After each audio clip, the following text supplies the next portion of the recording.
On the 15th of April, 1452, a Saturday, at roughly the 3rd hour of the night, which by modern reckoning places it near 10 in the evening, a child was born in the hill country of Tuscany, about 17 miles west of Florence.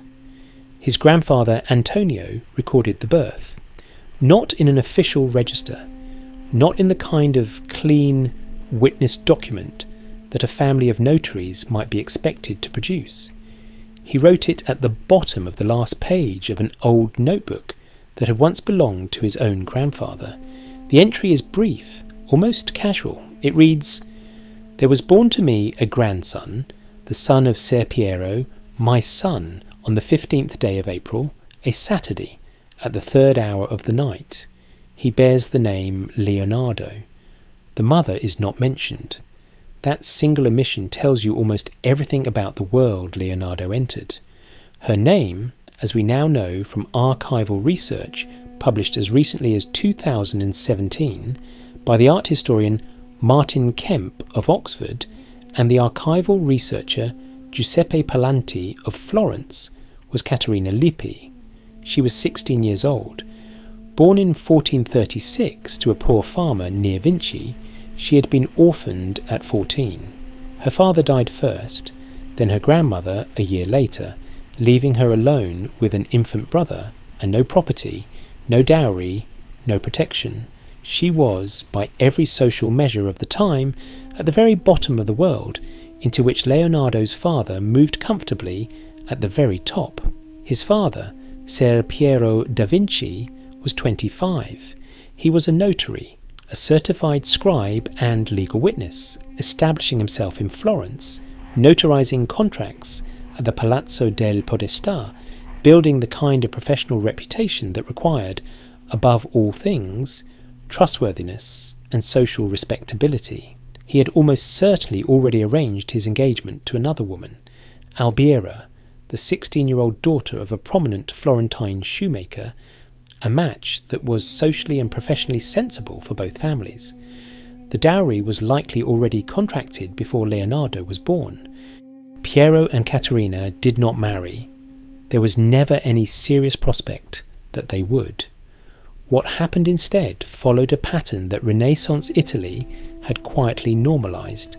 Piero helped arrange a marriage for Caterina to a local farmer and kiln worker named Antonio di Piero del Vacca, known to everyone by the nickname Acatabriga, meaning troublemaker, though by all accounts he caused very little trouble. Leonardo arrived in the world already sorted into somebody else's domestic arrangement. He was baptized the following day, Sunday, at the parish church of Vinci. The baptismal font is still there. What is notable is the scale of the event. 10 godparents gave witness. For a child born to an unmarried peasant girl and an absent professional father, that is a conspicuously large and public gathering, drawing in members of the local gentry. Among the godparents was Piero di Malvolto, a close family friend, whose property near the hamlet of Anciano, 2 miles up the road from the village of Vinci, may have been where Caterina sheltered during her pregnancy. Local tradition places Leonardo's actual birthplace at a grey stone cottage there, now a small museum. A week after the baptism, Piero da Vinci returned to Florence. That Monday, he was in his office, notarizing papers for clients. Leonardo spent the first years of his life moving between 2 households. His mother and Acatabriga settled on a small farm on the outskirts of Vinci, where they would go on to have 4 daughters and a son. His father, meanwhile, married Albiera, and the two lived primarily in Florence. Neither arrangement left much room for the child born between them. By the time Leonardo was 5, he was living mainly in the Da Vinci family home in the heart of the village with his paternal grandparents. His grandfather Antonio, leisurely and untaxed by ambition, and his grandmother. Also in the household was Piero's youngest brother, Francesco, only 15 years older than Leonardo.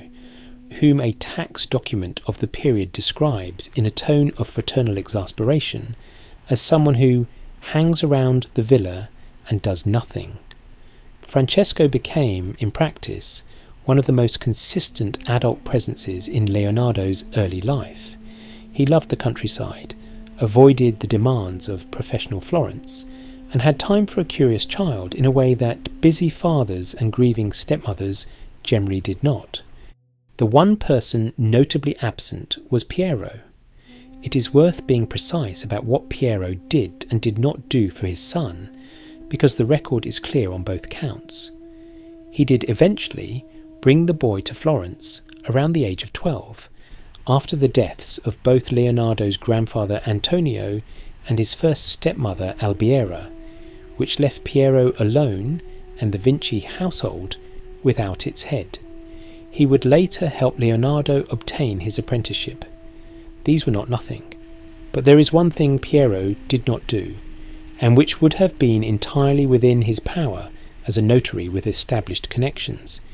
He never legitimated Leonardo. The process was straightforward. A father and child would appear before a local official called a Count Palatine. A petition would be presented, and the child's status could be formally changed. Piero never initiated it. He never petitioned. He never knelt with his son before any official, the notary guild to which he belonged, the Arte dei Giudici e Notai, founded in 1197, barred illegitimate sons from membership, and Piero may have calculated that going through the motions of legitimation would accomplish little practically. But there is also the simpler possibility that he was already thinking about future heirs, and saw no compelling reason to complicate that picture. He would go on to have 11 children with his third and fourth wives. Leonardo would be excluded from his will entirely.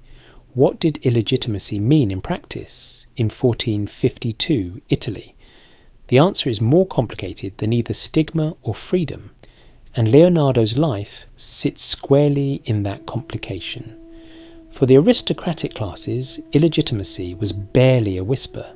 The historian Jacob Burckhardt, writing in the 19th century, called Renaissance Italy a golden age for bastards, and he was not entirely wrong.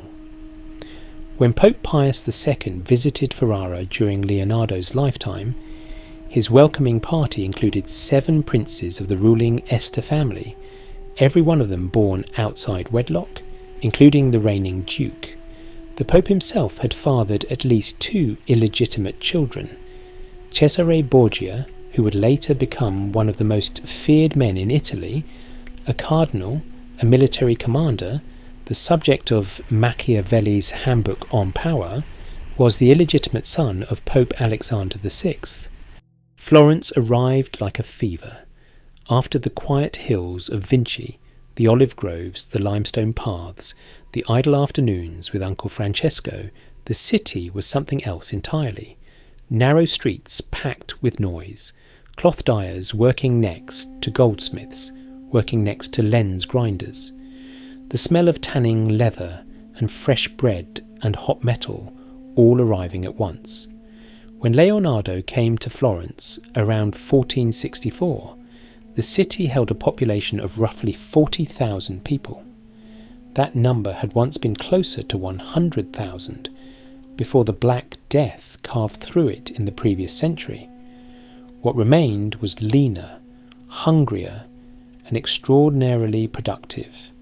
In 1472, the year Leonardo formally registered as a painter, the city contained 84 woodcarvers, 83 silk workers, 30 master painters, and 44 goldsmiths and jewellers, more woodcarvers than butchers. The city itself, as the poet Ugolino Verino wrote, had become a work of art. Power sat with the Medici family, not through hereditary title, not through elected office, but through money and carefully maintained influence. Cosimo de' Medici had built the largest bank in Europe. His grandson Lorenzo, who came to power 5 years after Leonardo arrived, would become the defining patron of the age. He funded poets, philosophers, sculptors, and the elaborate public spectacles that kept Florentine citizens entertained and, crucially, manageable. Into this world came a 12-year-old boy with no Latin, no guild membership, and a father who had decided, for reasons practical and perhaps personal, that his illegitimate son would need to find his own footing. Piero da Vinci found him that footing. Around 1466, when Leonardo was approximately 14, his father arranged an apprenticeship with one of his own clients, Andrea del Verrocchio. Verrocchio's workshop occupied a street near Piero's notarial office. It was not a refined studio. It was a commercial operation, ground floor, open to the street, apprentices and journeymen working side by side on easels, workbenches, kilns and metal grinders. Paintings were not signed. They were not acts of individual expression. They were products, produced collaboratively, sold to merchants who wanted to display wealth and piety simultaneously.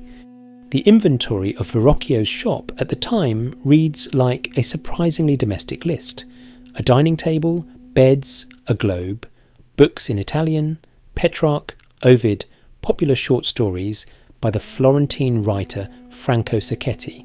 Topics of discussion included math, anatomy, dissection, music, and philosophy. Verrocchio himself had trained as a goldsmith and thought like an engineer. He left most of the brushwork to others while he concentrated on sculpture and design. He was kind to his students, perhaps too kind. Vasari notes that he had a habit of holding on to commissions for years before completing them, of beginning ambitious works and leaving them unresolved. Leonardo would exceed his master in almost everything, including that. What Verrocchio gave him, more than any specific technique, was a way of thinking about the relationship between art and the physical world. When Leonardo arrived, the workshop was completing a bronze tomb for the Medici, sculpting a statue of Christ and St. Thomas, and preparing banners of white taffeta gilded with silver and gold flowers for a public pageant. The range was the point, everything connected to everything else. One of the first formal exercises Leonardo encountered was the drapery study. A figure would be modelled in clay, draped with cloth soaked in plaster, left to harden, and then drawn in black and white washes on linen, with painstaking attention to how light moved across each fold. It sounds tedious. It was, in fact, one of the most sophisticated visual training exercises of the age. To draw drapery correctly, you had to understand where the light was coming from, how it struck a surface, how the shadow deepened in the recesses of a fold, and where a faint reflected glow crept back out of the darkness. You were not drawing cloth. You were drawing light behaving on cloth. Leonardo grasped this distinction faster than anyone around him. He began developing what would eventually be called chiaroscuro, the deliberate use of light and dark contrast to create the illusion of three-dimensional volume on a flat surface. In his later notes, he would describe it simply as the first intention of the painter, not composition, not colour, not subject matter, light and dark, and the relationship between them. Alongside this came sfumato, the technique of blurring edges, letting one form dissolve into another the way smoke disperses into air. Other painters drew outlines. Leonardo began to understand that outlines were a kind of lie. In reality, no object ends sharply. The eye does not see hard borders. It sees gradations. He was 20 years old and already moving beyond what the workshop knew how to teach him. Around this time, Verrocchio received a commission for a painting of the Baptism of Christ. Multiple hands worked on it, as was standard. Leonardo was given the angel on the far left and a section of the landscape and water at the bottom. What he produced stopped people. His angel does not look like it belongs to the same painting as Verrocchio's figures. The flesh is softer, the light is more subtle, The expression is not a conventional devotional pose, but something flickering and alive, as though the figure has a thought passing through it at this exact moment. The water at the feet of Christ, a detail so small it could easily be overlooked, is painted with a precision and a sense of actual movement that had simply not been seen before.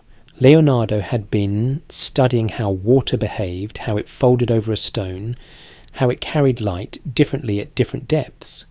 He was not painting from imagination. He was painting from sustained, almost obsessive observation. Vasari's account of Verrocchio seeing what his apprentice had done and laying down his brush forever is almost certainly embellished. But embellishments have to start somewhere. Meanwhile, a story survives from around this period that tells you something important about how Leonardo's mind already worked. A peasant who worked on land near Vinci came to Piero da Vinci with a simple request. He had made a small wooden shield and wanted it painted as a gift. Piero passed the task to Leonardo. Leonardo did not paint a coat of arms or a decorative pattern. He decided to paint something that would terrify whoever looked at it. He collected lizards, crickets, snakes, butterflies, grasshoppers, and bats. He assembled parts of each into a composite creature, a dragon-like monster, breathing fire, exhaling poison, rendered so naturalistically that in dim light it appeared to be alive. Vasari writes that he worked on it so long that the smell of the dead animals became unbearable. Leonardo did not notice. When Piero came to collect it, he recoiled. The room was dark enough that for a moment he genuinely could not tell what he was looking at. He kept the shield. He bought a cheaper one for the peasant.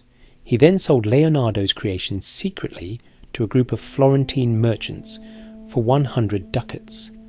They sold it on to the Duke of Milan for 300. It was, as far as the record shows, the first piece of art Leonardo ever sold. He never saw any of the money. What the shield reveals is something the drapery studies and the baptism also show, but less vividly. Leonardo's conviction that art and nature were not separate endeavours. You did not paint a monster by imagining one. You built it from real parts, observed real textures, studied real anatomy, and then assembled something that the eye would believe because every component of it was true. Fantasy grounded in fact. Imagination disciplined by observation. He would spend the next 50 years refining exactly that approach, applying it to human faces, geological formations, flowing water, the chambers of the heart, and the mechanics of a smile. There is a drawing Leonardo made sometime around 1470, now held in the Uffizi in Florence. It shows a warrior in profile, craggy, hook-nosed, jaw jutting forward, wearing an ornate helmet adorned with a bird's wing and a growling lion on the breastplate. The face teeters on the edge of caricature without quite falling into it. The helmet is decorated with the spiralling curls and swirling botanical flourishes that would become one of Leonardo's most recognisable signatures. It was drawn with a silver point stylus on tinted paper. Every shadow is built from dozens of fine parallel hatching lines, all of them running from lower right to upper left. The direction matters. That leftward slant is the mark of a left hand. It is, to this day, one of the surest ways to identify a drawing as Leonardo's. Verrocchio had produced sculptural reliefs of warriors before, including versions of Alexander the Great and the Persian king Darius, and Leonardo's warrior drawing grew directly out of that tradition. But what Leonardo did with the inherited form was different. He simplified where Verrocchio had crowded. He focused the eye on the relationship between the man's profile and the lion on his chest, two creatures of force and faint absurdity, facing the same direction, bound together. Martin Kemp and Giuliano Baroni, two of the foremost Leonardo scholars, noted that Leonardo's simplifications made the viewer's eye do the work. The composition became a question, not a statement. That instinct, to leave something unresolved, to invite the viewer in rather than explain everything, never left him.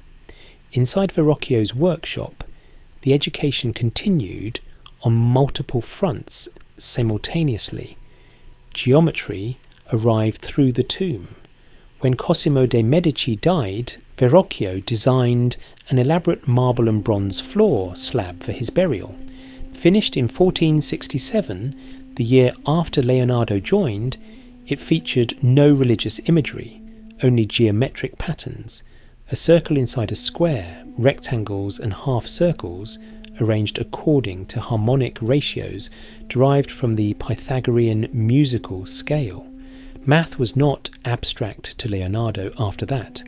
It was something you could see. Proportions had beauty. Relationships between shapes had meaning. The circle inside the square would follow him for the rest of his life. Then came engineering, delivered through an extraordinary public event. Brunelleschi's dome over Florence's cathedral had stood for decades, but it was missing something, the copper ball that was meant to crown it. In 1471, when Leonardo was 19, Verrocchio's workshop was given the task of constructing and mounting that ball, a 2-ton sphere clad in 8 sheets of gilded copper, on top of the highest structure in the city. The problem of welding the copper sheets together was solved using concave mirrors, roughly 3 feet wide, that concentrated sunlight into a point of intense heat. To make them work, someone had to calculate the precise geometry of the curve, the angle of the mirror's surface, the focal point of the reflected rays, the distance at which the heat would concentrate. Leonardo was transfixed. He would spend the next 4 decades making close to 200 drawings in his notebooks, exploring the geometry of concave mirrors, fire mirrors, and the behaviour of reflected light. Nearly 40 years later, working in Rome on mirrors intended to harness solar heat on an industrial scale, he wrote in a notebook, "Remember how the ball of Santa Maria del Fiore was soldered together in sections? Some things don't leave you, they just change shape." The other major influence during these years came not from inside the workshop, but from across the street. Antonio del Pollaiuolo ran one of Verrocchio's main rival bottega in Florence. More than almost anyone else working at the time, he was obsessed with the human body in motion, specifically with the anatomy that made motion possible. Vasari credits him as the first master to skin many human bodies in order to investigate the muscles and understand the nude in a more modern way. His engraving, known as the Battle of the Nudes, shows warriors contorted in combat, twisting, stabbing, grappling, with a precision of muscle rendering that came directly from dissection. The grimaces are anatomically grounded. The straining limbs follow real tendons. Leonardo absorbed this. The idea that painting a convincing body required understanding what was beneath the skin, not as a vague artistic principle, but as a literal physical fact, took root during these Florentine years and would drive some of his most extraordinary work decades later. Around 1476, something happened that briefly threatened to derail everything. Leonardo was 24. He had completed his apprenticeship and was still working in Verrocchio's orbit. In April of that year, an anonymous accusation was deposited in one of the tamburazioni, the wooden drums placed around Florence, where citizens could submit denunciations without signing their names. The accusation named Leonardo, along with 3 other men, as having engaged in a sexual act with a 17-year-old male model named Jacopo Saltarelli. Sodomy was a criminal offence in Florence, punishable by fines, imprisonment, or worse. The charges were investigated twice. Both times they were dropped. The notation on the record reads simply that no further action was taken. The case left no documented consequence for Leonardo's career or reputation. What it does confirm, combined with the later testimony of writers who interviewed people who knew him, is something that most serious Leonardo scholars treat as established. He was almost certainly homosexual. He never married. He left no record of romantic interest in any woman. His most sustained emotional attachments across his life were to young men in his household. He wrote in one of his notebooks, "Intellectual passion drives out sensuality." Whether that was a description of how he lived or an instruction to himself about how he intended to live is a question the record cannot answer. What the record does show is that Florence in the 1470s was not uniformly hostile to men like Leonardo. The city had its own magistracy specifically dedicated to prosecuting sodomy, the officers of the night. But it also had a culture that, particularly among artists and intellectuals, looked the other way more often than the official statutes would suggest. The charges against Leonardo went nowhere. He kept working. By the late 1470s, something was shifting. Leonardo had been in Florence for over a decade. He had mastered the workshop's techniques and then quietly surpassed them. He had made a name for himself, not through finished signed paintings, of which there were still very few, but through the quality of what people who saw him work could not quite forget. He dressed conspicuously. Contemporary accounts mention rose-coloured tunics that reached only to the knee at a time when other men wore garments to the ankle. He kept his hair in flowing curls. He was physically striking, described consistently by early biographers as beautiful, well-proportioned and graceful. He rode horses well. He was a compelling conversationalist. He was also, by his late 20s, accumulating unfinished commissions. In 1478 he was contracted to paint an altarpiece for the chapel of San Bernardo in the Palazzo della Signoria, Florence's seat of government. He received a payment in advance. He did not deliver the painting. In 1479 another commission. In 1480 another. The pattern was becoming visible. Leonardo would begin something, carry it far enough that the ambition of it was unmistakable, and then stop, not abandon it carelessly. Something more troubling than carelessness. He would encounter a problem within the work that interested him more than the work itself, and follow the problem instead. He was commissioned to paint the Adoration of the Magi for the monastery of San Donato e Scopeto around 1481. The preparatory drawing he made for it is extraordinary. A perspectival grid of almost mathematical precision, crowds of figures sketched in swirling motion, horses rearing, a ruined classical building dissolving in the background. It was never finished. What survives is a large underpainting in brown and white, ghostly, incomplete, somehow more alive than many finished paintings of the era. The monks eventually commissioned Filippino Lippi to complete a different version. Leonardo was 30 when the Adoration of the Magi was set aside. Around the same time, he was preparing to leave Florence entirely. The exact reasons are not recorded. He may have felt overlooked. Lorenzo de' Medici, the city's most powerful patron, had sent him on exactly one official mission to Milan, carrying a silver lyre as a diplomatic gift. That was not the patronage Leonardo needed. He had watched Botticelli and Ghirlandaio receive major commissions from the Medici. He had watched others finish what he had started. He was also, by this point, thinking about Milan differently. Ludovico Sforza, the younger brother of the Duke of Milan, increasingly the real power in that city, was building a court. He wanted artists, engineers, architects, and entertainers. He wanted people who could do more than one thing. Milan was not Florence. Florence was a republic, messy, mercantile, argumentative, built on cloth and banking, and the competitive energy of guilds. Milan was a court, Power flowed from one man, and everything, art, engineering, music, pageantry, architecture, existed in relationship to that one man's ambitions. That man, by the early 1480s, was Ludovico Sforza. He was not yet the official Duke of Milan. Technically, the title belonged to his young nephew, Gian Galeazzo Sforza. But Gian Galeazzo was a figurehead, and everyone knew it. Ludovico governed, he spent, he commissioned, he decided.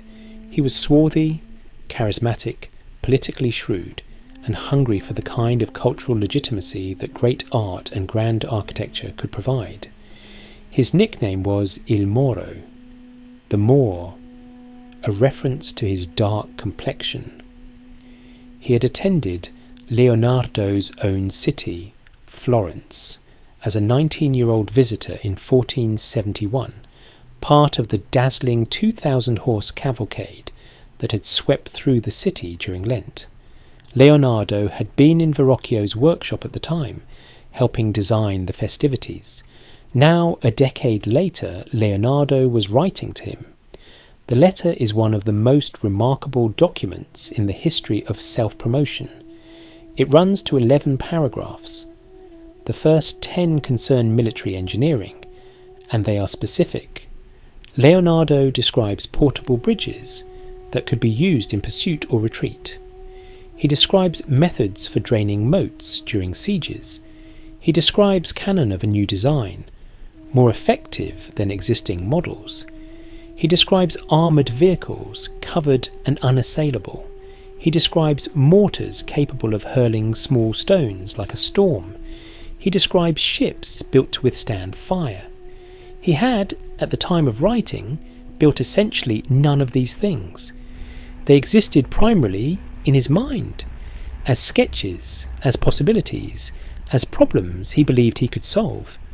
The letter was not a portfolio, it was a prospectus. He was selling the idea of himself. Only in the 11th paragraph does the tone shift almost to casualness. He mentions the horse monument that he understands Ludovico wishes to create in honour of his father, and he offers to take it on. Then, almost as a closing footnote, painting, sculpture, he can do whatever is required. Whether the letter reached Ludovico directly, or whether Leonardo arrived in Milan through other channels, perhaps through the Medici connection, perhaps simply by travelling there as part of the diplomatic party delivering the lyre, is not entirely clear from the record. What is clear is that by 1482 Leonardo was in Milan, and he was not immediately given the engineering contracts he had advertised. Instead, he was put to work on pageants. This sounds like a demotion. It was not. The pageants and theatrical spectacles staged at the Sforza court were serious undertakings.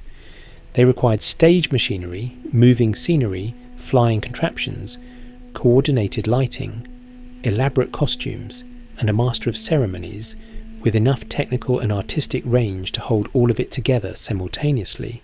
Ludovico used these events to project power, to impress foreign dignitaries, to frame himself as a Renaissance prince in the fullest sense. Leonardo threw himself into it. He designed mechanical birds that flapped their wings.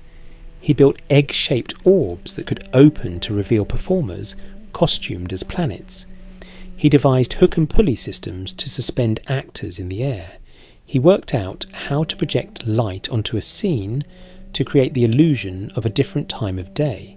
Some of the drawings in his notebooks that scholars have puzzled over for years, cranks, gears, suspended platforms, theatrical wings, belong to this period. He was also, during these years, becoming part of the intellectual life of the court. Ludovico maintained a circle of artists, architects, engineers, mathematicians, and poets on stipend. The court poet Bernardo Bellincioni wrote of the collection, "Of artists his court is full. Here, like the bee to honey, comes every man of learning." He compared Leonardo specifically to the greatest painter of ancient Greece. Among Leonardo's new friends and collaborators was Donato Bramante, 8 years his senior, a farmer's son from near Urbino, who had remade himself as an architect, a versifier, a performer of riddles and pageants, and eventually one of the most important architects of the Renaissance. He would later design St. Peter's Basilica in Rome. In his notebooks, Leonardo called him affectionately Donino.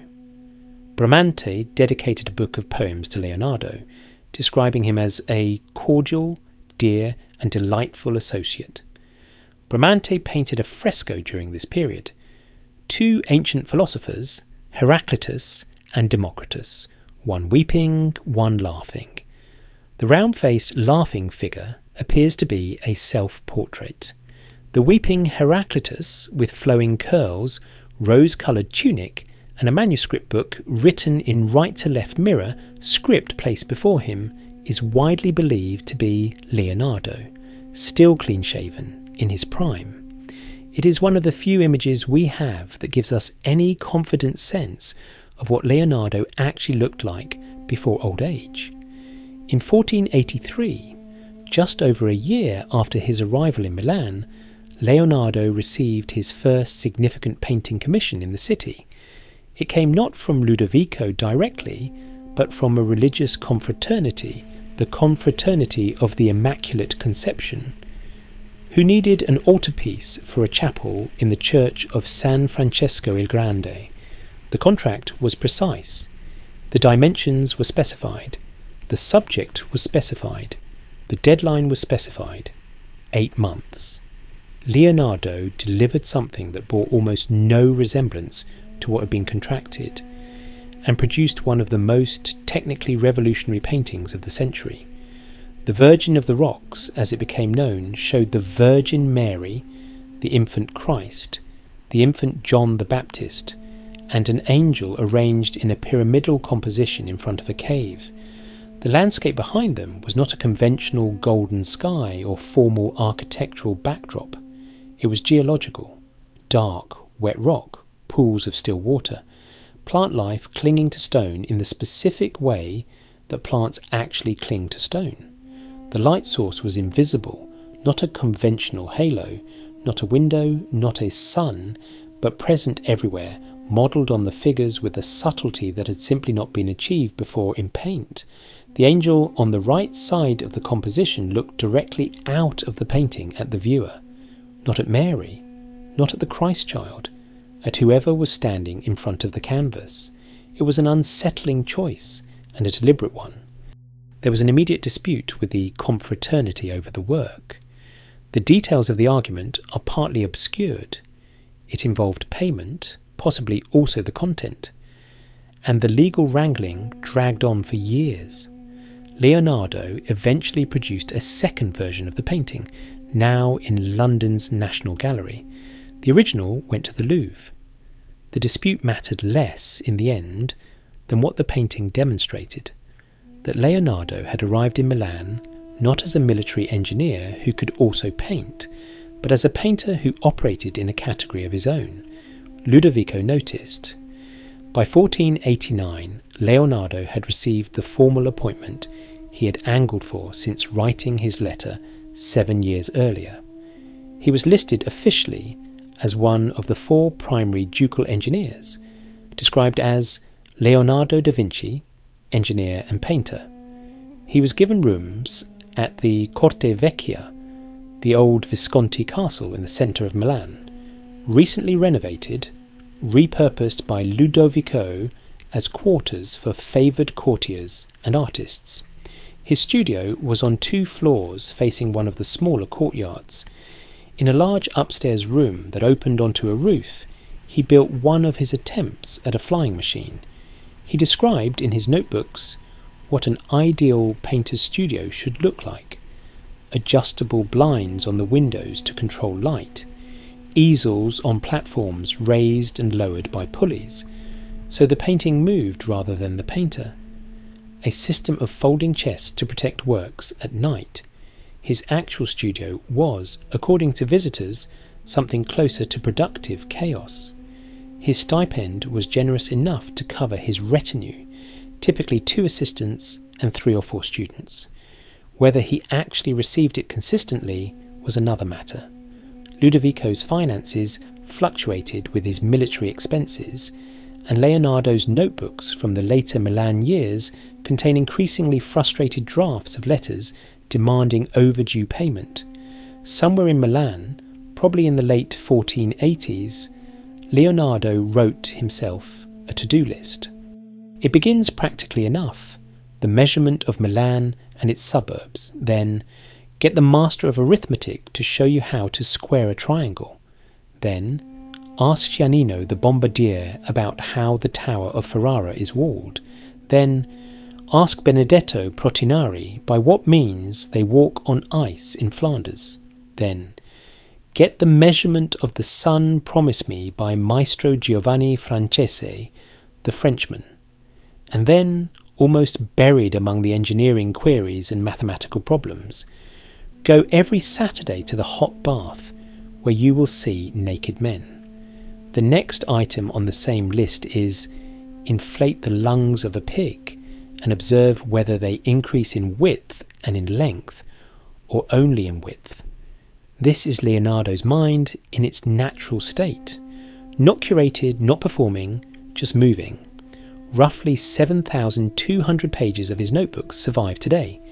They are held across collections in Milan, Florence, Paris, Madrid, London, Windsor Castle and Seattle.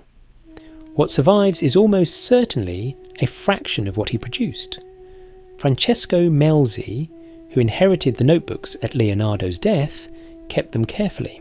After Melzi's own death, his heirs treated them with considerably less reverence. Pages were given away as gifts. Portions were lost. Some were stolen. The full original archive is gone. What remains is still the greatest record of a single human curiosity ever assembled on paper. The notebooks are not journals. They are not diaries. They contain almost nothing about Leonardo's feelings, his relationships, his fears, except obliquely in the fables and allegories he occasionally wrote, and in the images he drew when his pen was apparently moving faster than his conscious control.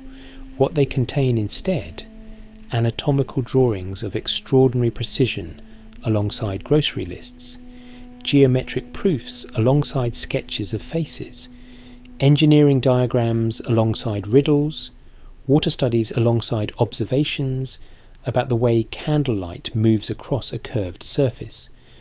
On a single page you might find a mathematical calculation, a drawing of a pulley system, a study of a bird's wing, and a doodle of a curly-haired young man in profile, all crammed together without apparent hierarchy, as though the mind that produced them saw no meaningful distinction between categories. That was not disorder, it was a worldview. Leonardo believed, with a consistency that runs through everything he produced, that all phenomena in nature were connected by underlying patterns. The spiral of water in a whirlpool obeyed the same geometry as the curl of a hair or the unfurling of a plant tendril. The branching of a river into tributaries followed the same logic as the branching of blood vessels from the heart. Light behaved according to rules that applied equally to a painter's shadow and an astronomer's calculation. The notebooks were where he chased those connections, not to produce a publishable conclusion, but because the chase itself was the point.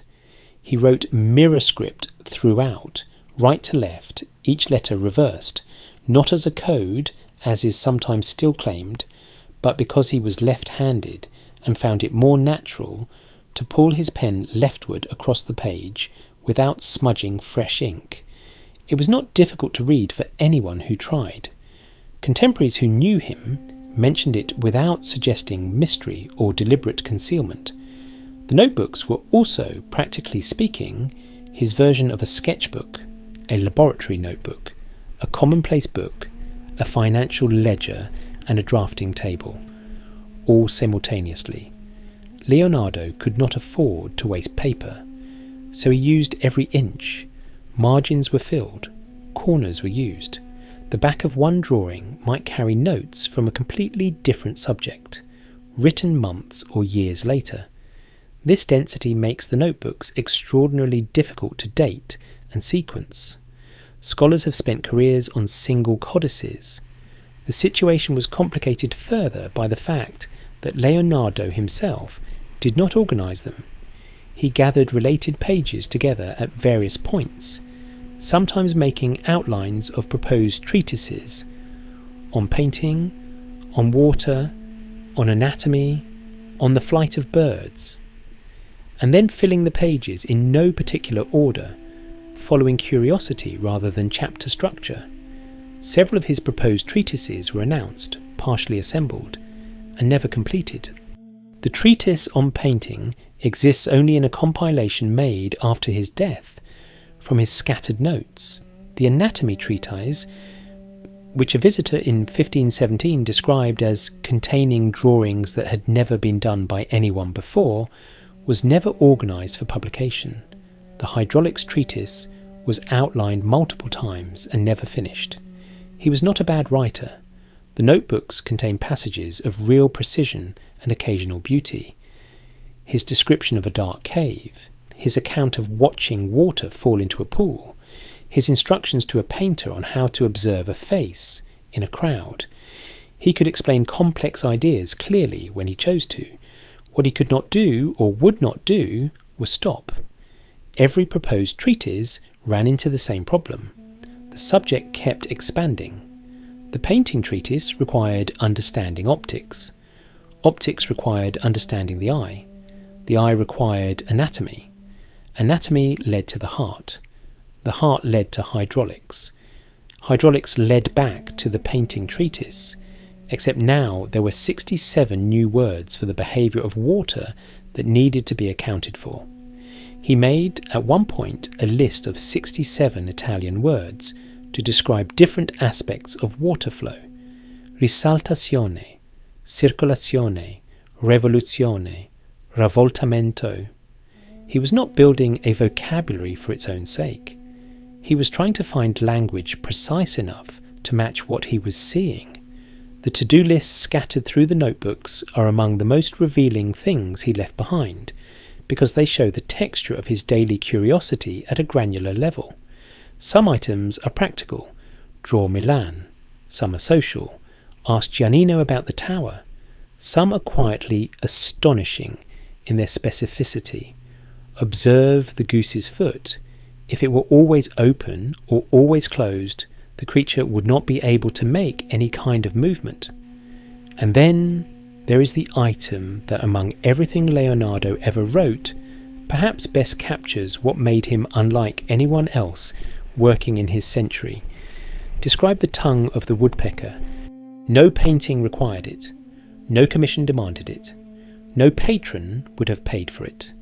He simply, on some unremarkable day in Milan, decided he wanted to know what the tongue of a woodpecker looked like, and wrote it down so he would not forget to find out. For those who wonder what he found, a woodpecker's tongue is extraordinarily long, wrapping entirely around the inside of the skull when retracted. It is barbed at the tip. It can extend several times the length of the bird's beak. It is, in its way, as improbable and precise a piece of engineering as anything Leonardo ever designed. He would have loved that. The notebooks also contain the to-do lists that track his human connections, the network of specialists he sought out, questioned and learned from: a master of arithmetic, a bombardier, a hydraulics expert, a French astronomer. He moved through Milan's court and Milan's streets with the same appetite, treating a canal worker and a mathematician as equally valuable sources, provided they knew something he did not. This was not humility exactly, it was method. He wrote, "He who can go to the fountain does not go to the water jar." He meant it literally. Go to the source. Go to the person who actually knows. Sit with the specialist. Ask the specific question. Then go to the next specialist and ask another. His notebooks record scores of people he wanted to consult. questions he wanted to put to them, and occasionally the answers he received. It was an ongoing, lifelong seminar conducted across decades and cities, with Leonardo as the only permanent student. There are also in the notebooks glimpses of private life that arrive without warning. Financial accounts appear suddenly, soldi spent on food, on cloth, on pigments, on the wages of assistants, a list of the contents of his wardrobe, a record of loans made to students who never repaid them, a note about a dream, and occasionally, rarely but unmistakably, something that sounds like emotion. An allegorical drawing from the Milan years shows two figures standing back to back, their bodies intertwined. One is young and recognisable from dozens of other drawings. The other is older. Leonardo labelled them pleasure and pain. He wrote beneath them, "There never is one without the other. Pain stands on mud. Pleasure stands on gold. Pleasure holds a reed which Leonardo calls useless and without strength, and drops coins. He wrote that the bed where vain dreams occur is where much precious time is wasted." The notebooks rarely look backward. Leonardo was constitutionally forward-facing, always the next question, the next drawing, the next experiment. He did not write memoirs. He did not record his childhood in any systematic way.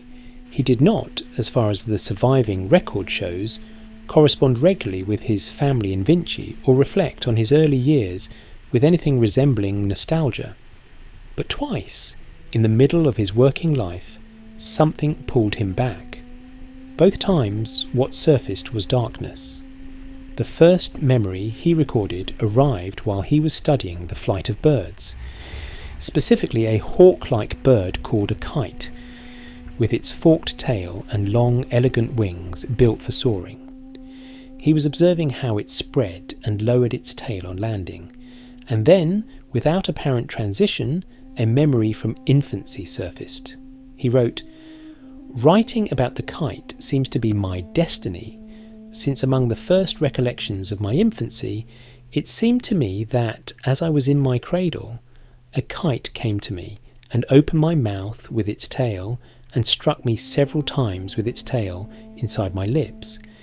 He prefaced it with the phrase, "it seemed to me," a qualifier he rarely used. The memory was vivid but acknowledged as unstable, part observation, part dream. In 1910, Sigmund Freud built an entire psychoanalytic study on this passage. He got off to a poor start. The German translation he was working from mistakenly called the bird a vulture rather than a kite, which sent Freud into a lengthy digression about Egyptian mythology and the symbolic connection between vultures and mothers. He later acknowledged the error. The broader argument that the image was a disguised sexual memory related to Leonardo's homosexuality, and that his repressed desires were channeled into creativity while simultaneously causing him to leave works unfinished, has been largely dismantled by subsequent scholarship. The art historian Meyer Shapiro produced one of the more comprehensive critiques. Most Leonardo scholars today treat the Freud essay as revealing considerably more about Freud than about Leonardo. What the kite memory does tell us, taken on its own terms, is something simpler. Leonardo was thinking about his infancy while studying birds. The two were connected in his mind. His earliest remembered sensation was of something flying, something entering his mouth, something he could not control. He filed it alongside his observations of wing mechanics. That is not psychology. That is Leonardo. The second memory he recorded is more substantial and more clearly grounded in physical experience. He described a hike near Florence, probably during his years in Verrocchio's workshop. Given what surrounds the passage, he had wandered into rocky terrain, following paths between limestone outcroppings. He came to the mouth of a large cave. He stopped. He wrote, "Bending back and forth, I tried to see whether I could discover anything inside, but the darkness within prevented that. Suddenly, there arose in me two contrary emotions, fear and desire. Fear of the threatening dark cave, desire to see whether there were any marvellous thing within. Desire won. He went in. Inside the cave, embedded in the rock wall, was a fossil whale. He stood before it and wrote, 'O mighty and once living instrument of nature, your vast strength was to no avail.' Then his mind moved outward, to time itself, the crushing scale of geological time, the indifference of nature to the creatures it had produced, and would produce, and would eventually erase. He began writing rapidly in a silver point on red-tinted paper about an apocalypse. Rivers deprived of water, fields stripped bare, all animals dying, the earth consumed finally by fire. This was not religious prophecy, it was something closer to existential reckoning. The fossil whale as proof that even the largest and most powerful creatures left nothing behind but compressed calcium in a rock wall, waiting for a curious young man to find them. The dark cave memory matters for several reasons. It appears in Leonardo's notebooks alongside some of his most detailed studies of fossil shells and layered rock strata. He was not fantasizing. He had looked at fossilized whale bones in Tuscan rock. They have in fact been found there, and they triggered both a scientific inquiry and a philosophical vertigo that never fully left him. His so-called deluge drawings, made in the final years of his life in France, are the long echo of that cave. The apocalyptic vision he scribbled on red-tinted paper as a young man in the hills above Florence became, 40 years later, a series of large black chalk drawings of mountains collapsing into water, cities submerging, vortices of wind and flood consuming everything. The child who went into the dark cave and the old man who drew the end of the world were doing the same thing, following fear into the unknown and coming back with something true. We should be honest about what we do not know here. We do not know with certainty where Leonardo was born. The cottage at Anciano is tradition and local inference, not documented fact.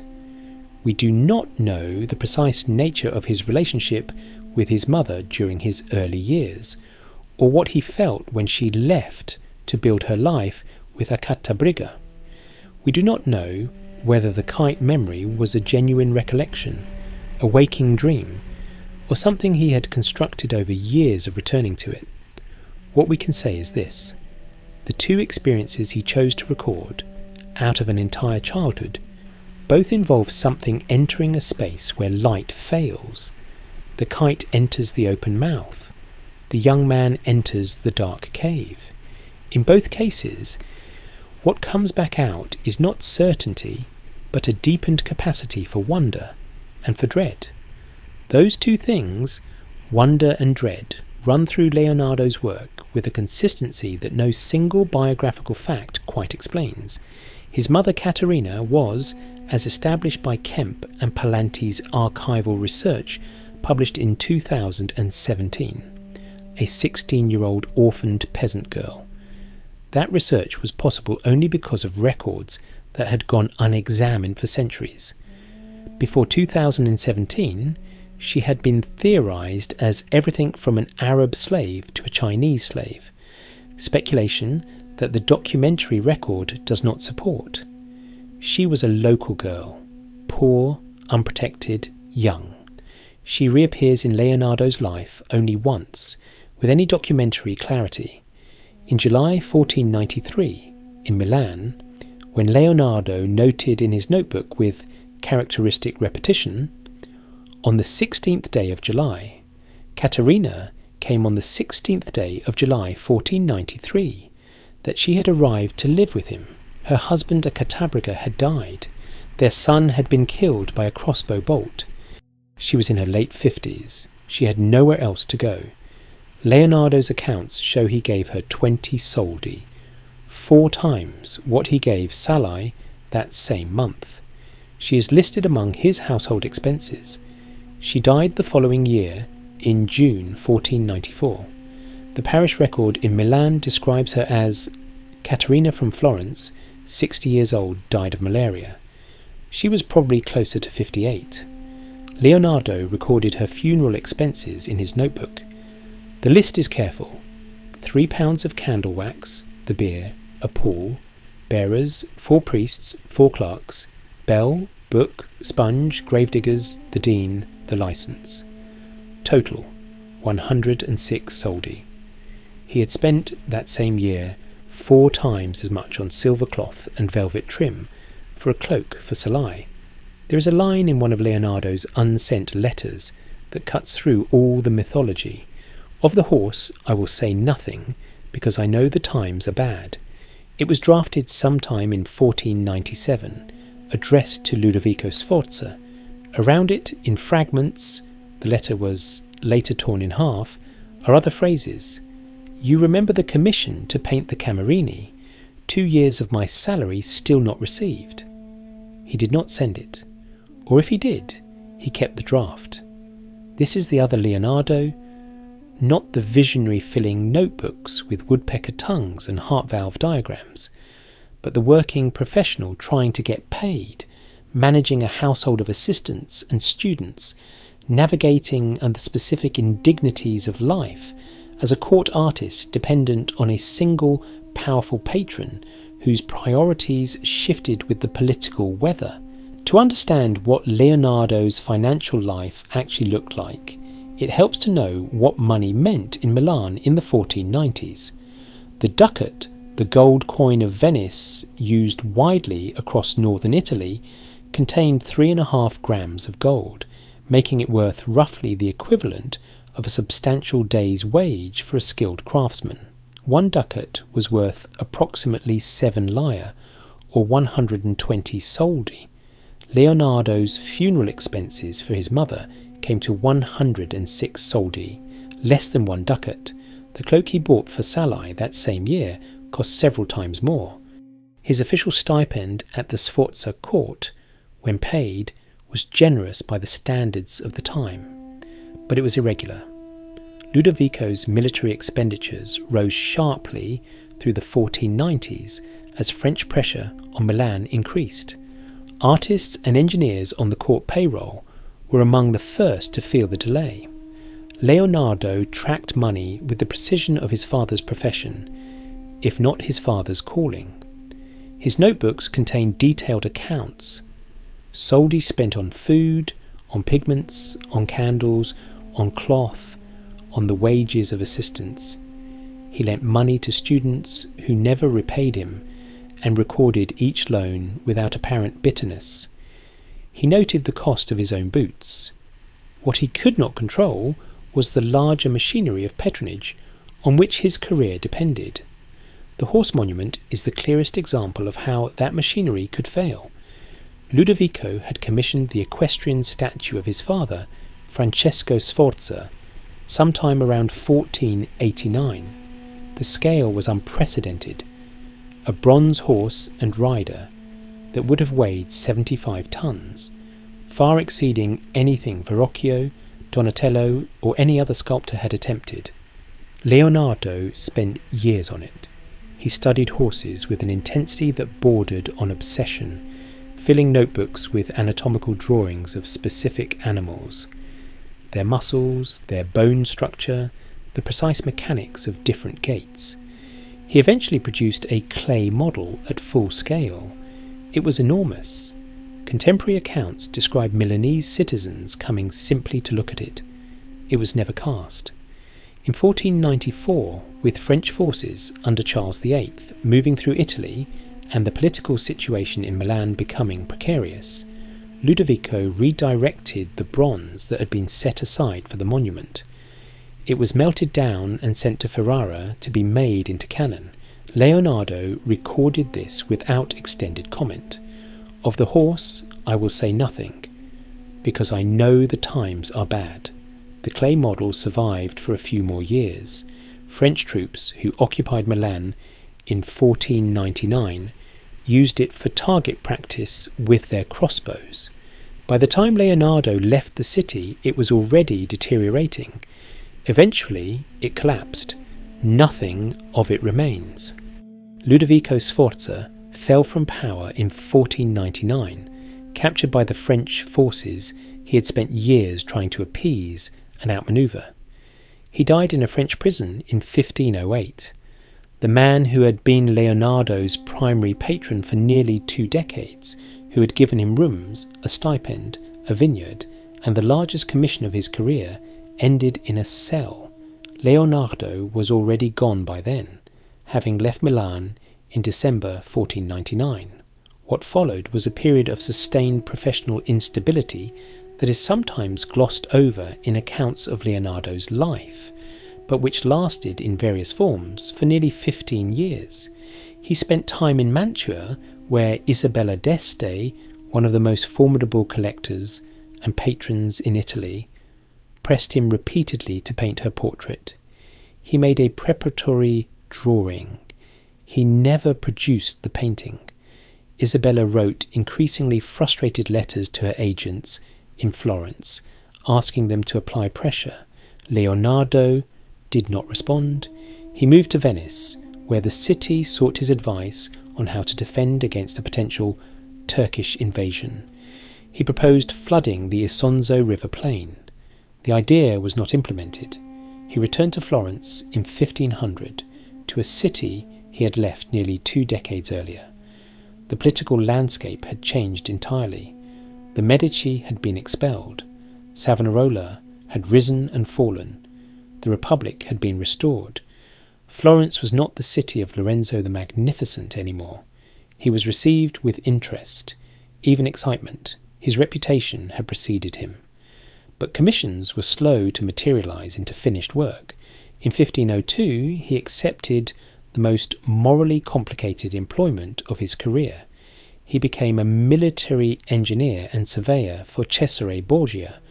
Borgia was the illegitimate son of Pope Alexander VI, a cardinal turned military commander, who was in the process of carving out a personal domain in central Italy through a combination of military force, strategic marriage alliances, and calculated assassination.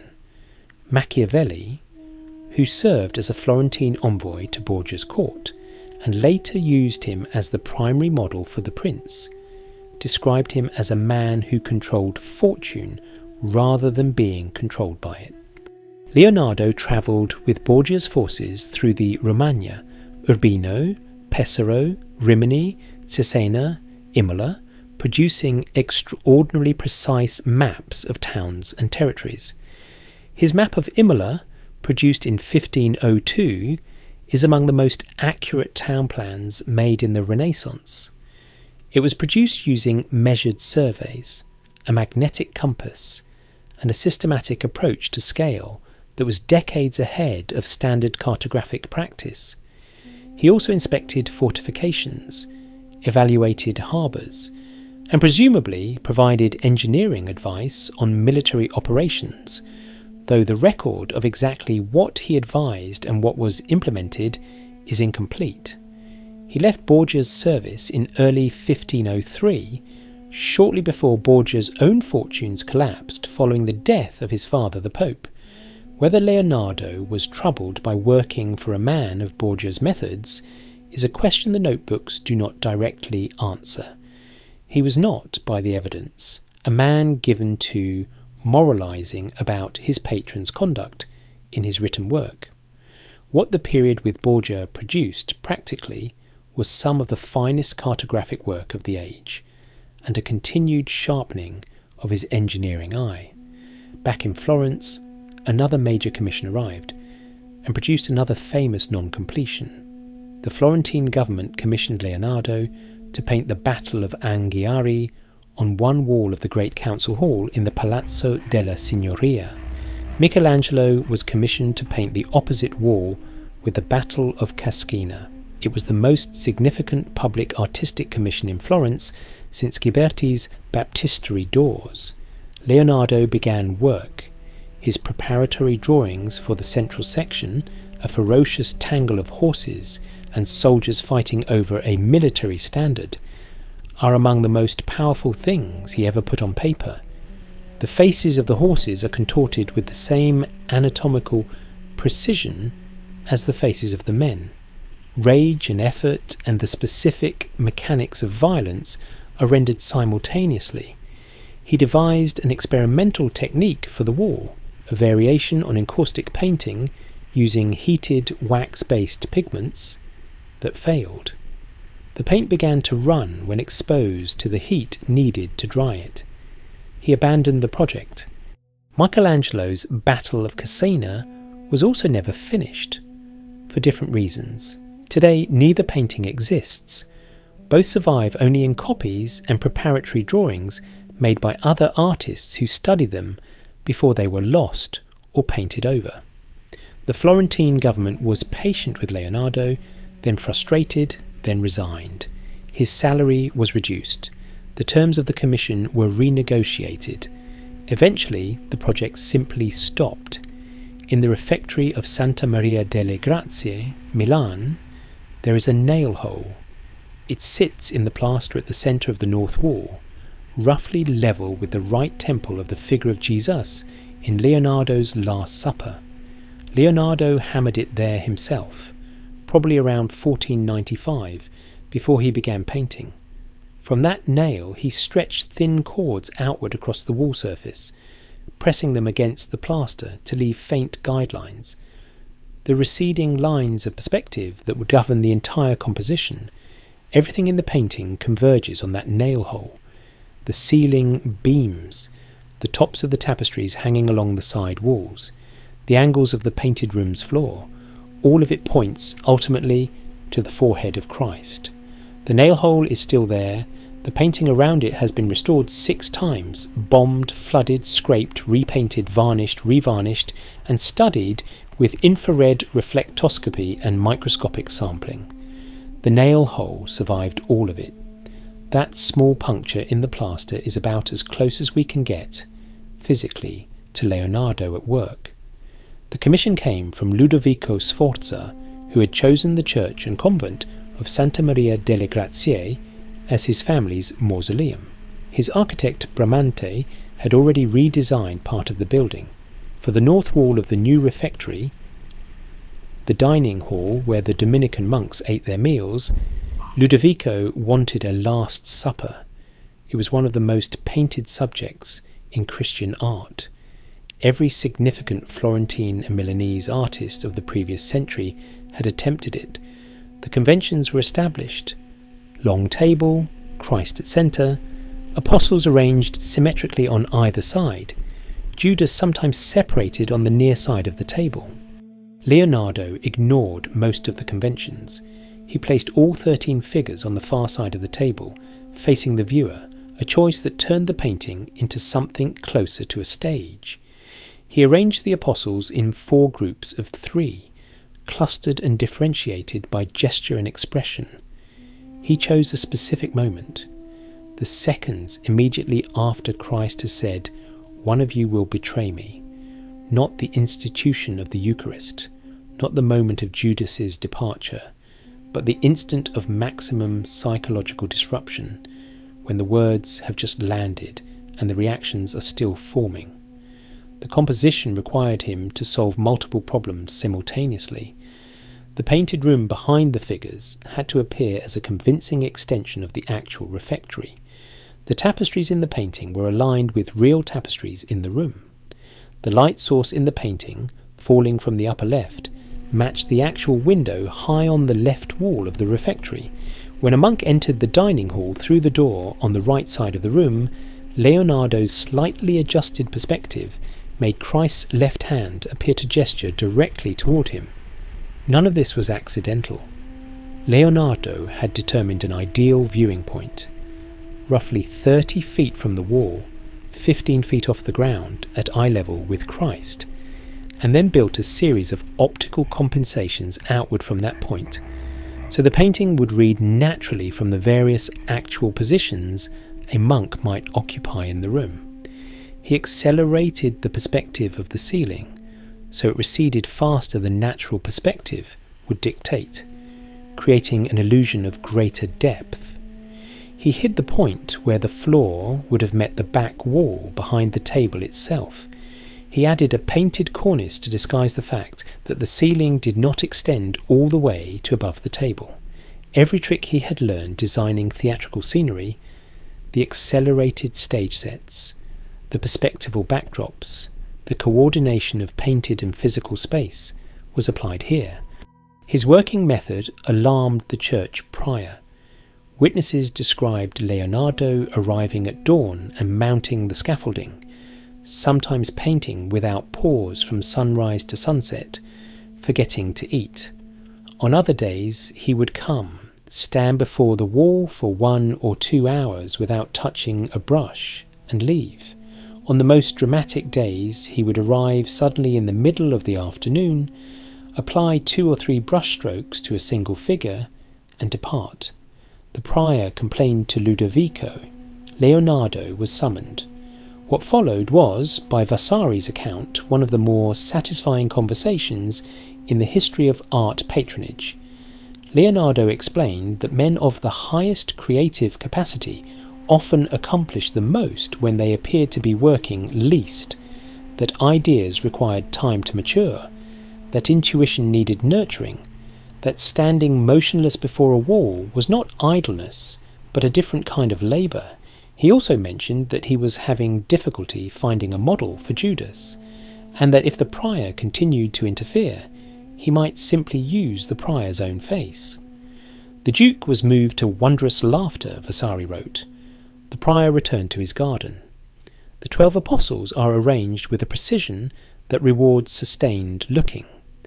On the far left, Bartholomew is caught in the act of rising from his seat, weight shifted forward, head alert, the motion frozen at its inception. He and his 2 companions are still in the first wave of reaction, the immediate shock of the announcement. The second group from the left contains Judas, Peter and John. Judas is in shadow, the only figure in the painting painted without the warm light that falls on the others. He clutches a small bag in his right hand. As Christ speaks the words about betrayal, Judas's body recoils backward and to the right, while his left hand reaches forward toward the bread, toward the incriminating gesture described in the Gospel of Matthew. Leonardo has captured him in the act of both retreating and reaching simultaneously. Peter, beside him, is already planning. He leans forward with barely contained aggression, a knife visible in his right hand. The same hand that would, later that night, cut off the ear of a servant of the high priest. John is still and resigned. He knows he is not under suspicion. He wilts quietly. On the other side of Christ, Thomas raises a single index finger, pointing upward, inward, a gesture that appears in several of Leonardo's paintings, and which Raphael would later borrow for his famous depiction of Plato. Matthew, at the far right, turns his palms upward toward both Christ and Judas simultaneously, a gesture so perfectly ambiguous that the viewer cannot determine whether he is gesturing in accusation or bewilderment. That ambiguity was deliberate. Leonardo wrote, in his notes for the painting, "A picture of human figures ought to be done in such a way as that the viewer may easily recognize, by means of their attitudes, the intentions of their minds." But he also understood that the most powerful gestures are those that could mean more than one thing, that implicate the viewer in the act of interpretation. The tablecloth has folds pressed into it from storage, as though the monk's laundry had actually prepared it. 2 small serving platters carry eels garnished with fruit slices. River eels were a common dish in northern Italy at the time, and Leonardo had put eels and apricots on at least one of his own shopping lists. These details were not piety, they were realism. Leonardo was not interested in painting a theological diagram. He was interested in painting a room where something human and devastating had just been said. The technical disaster unfolded slowly. rather than apply pigment to wet plaster in the traditional fresco method, which required completing each section in a single session before the plaster dried, Leonardo painted on dry plaster that he had coated with a layer of ground white stone and white lead primer. He used a mixture of tempera and oil paint, applying layer after layer of thin, subtle strokes in the way he would work on a panel painting. It gave him the control he needed. It also meant the pigment had no chemical bond with the wall. Within 20 years of completion, the paint was already beginning to flake. When Vasari saw the painting in 1550, he reported it as ruined. By 1652, the deterioration was advanced enough that the monks felt comfortable cutting a doorway through the lower section of the wall to improve access to the kitchen. The doorway removed the feet of Christ, which were probably crossed in a manner that prefigured the crucifixion. There have been at least 6 major restoration attempts. The most recent began in 1978 and lasted 21 years. The chief restorer, Pinin Brambilla Bartillon, used infrared reflectoscopy and microscopic sampling to identify what remained of Leonardo's original work, studied his preparatory drawings, and examined copies made during his lifetime. Where original paint survived, she preserved it. Where it did not, she used subtle watercolour washes in a lighter tone to indicate reconstruction, a visual notation that these areas were interpretive, not original. On the 22nd of July, 1490, Leonardo went to dinner at the house of his friend Giacomo Andrea. He brought with him a 10-year-old boy he had just taken into his household. The boy's name was Gian Giacomo Caprotti da Oreno. Leonardo renamed him almost immediately. He called him Salai, a word drawn from a character in a popular Italian poem meaning little devil. The dinner was the occasion for Salai's first recorded act in Leonardo's household. He ate enough for 2 people. He broke 3 cruets. He spilled the wine. Leonardo wrote it all down. What followed over the next 26 years is one of the stranger relationships in the history of art, documented not through letters or memoir, but through the same account books and notebook margins where Leonardo recorded everything else. The early entries about Salai are a catalogue of minor theft and persistent misbehaviour. Within months of his arrival, the boy had stolen a silver point stylus from one of Leonardo's other assistants. He stole money. He stole cloth. Leonardo recorded each incident with dates and amounts, not in anger apparently, but with the same notarial precision he brought to grocery lists and engineering calculations. He also kept buying Salai things. The accounts show a steady stream of expenditure on the boy's clothing: fine cloth, good boots, lace trim. When Leonardo was spending 20 soldi on his own mother's monthly allowance, he was spending multiples of that on Salai's wardrobe. The cloak bought in 1497 with its silver cloth and velvet trim and tailoring costs came to 4 times what Caterina received in a month. Salai stayed. Through Milan, through the years of travel after Ludovico fell, through Leonardo's return to Florence, through the Second Milan period, through Rome.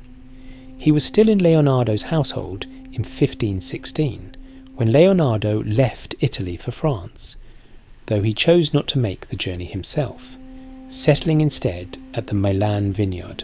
Over those 26 years, Leonardo drew him repeatedly. The drawings span his life from boyhood to middle age.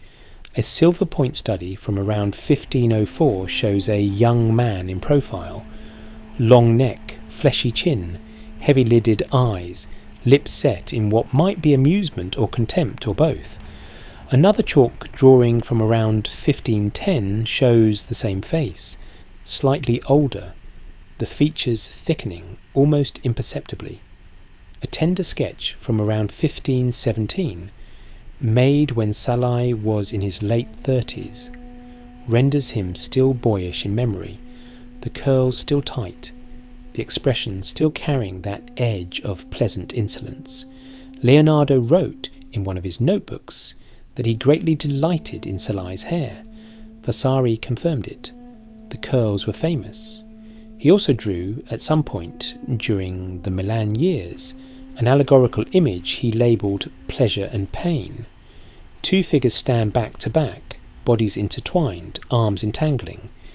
The young figure representing pleasure has Salai's features.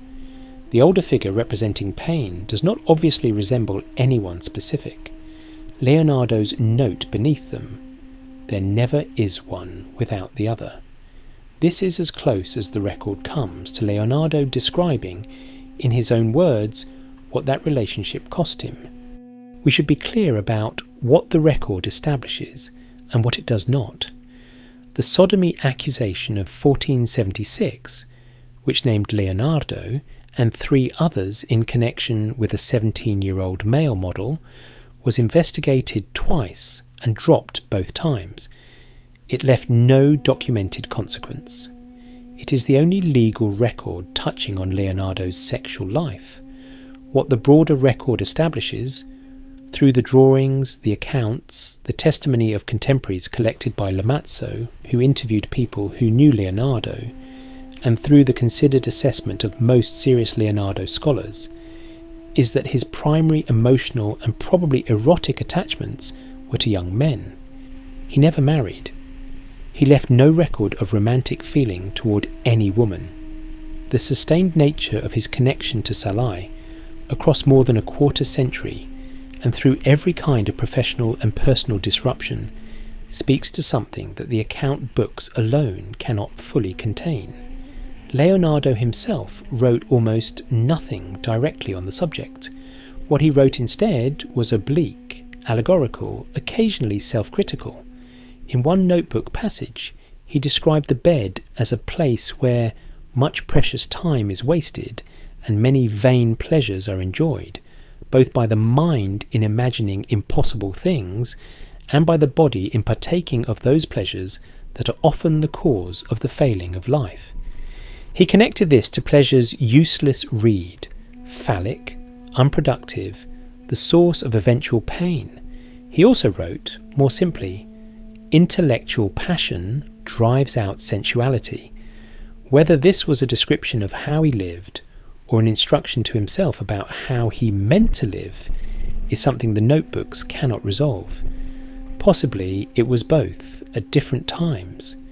What is certain is that Leonardo was, by the evidence, not celibate in his emotional life. He was capable of deep and sustained attachment. He was also, clearly, capable of keeping that attachment at a careful distance from his written self.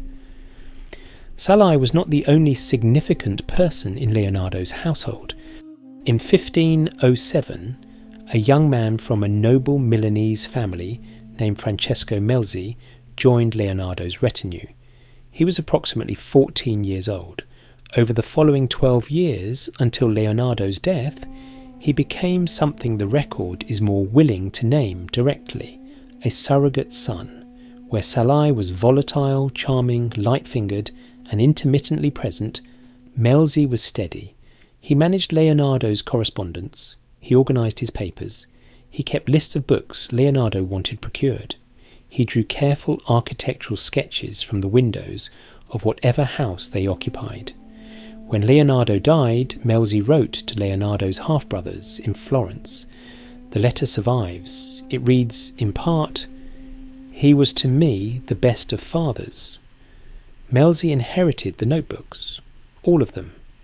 He spent the rest of his long life, until his death around 1568, keeping them carefully.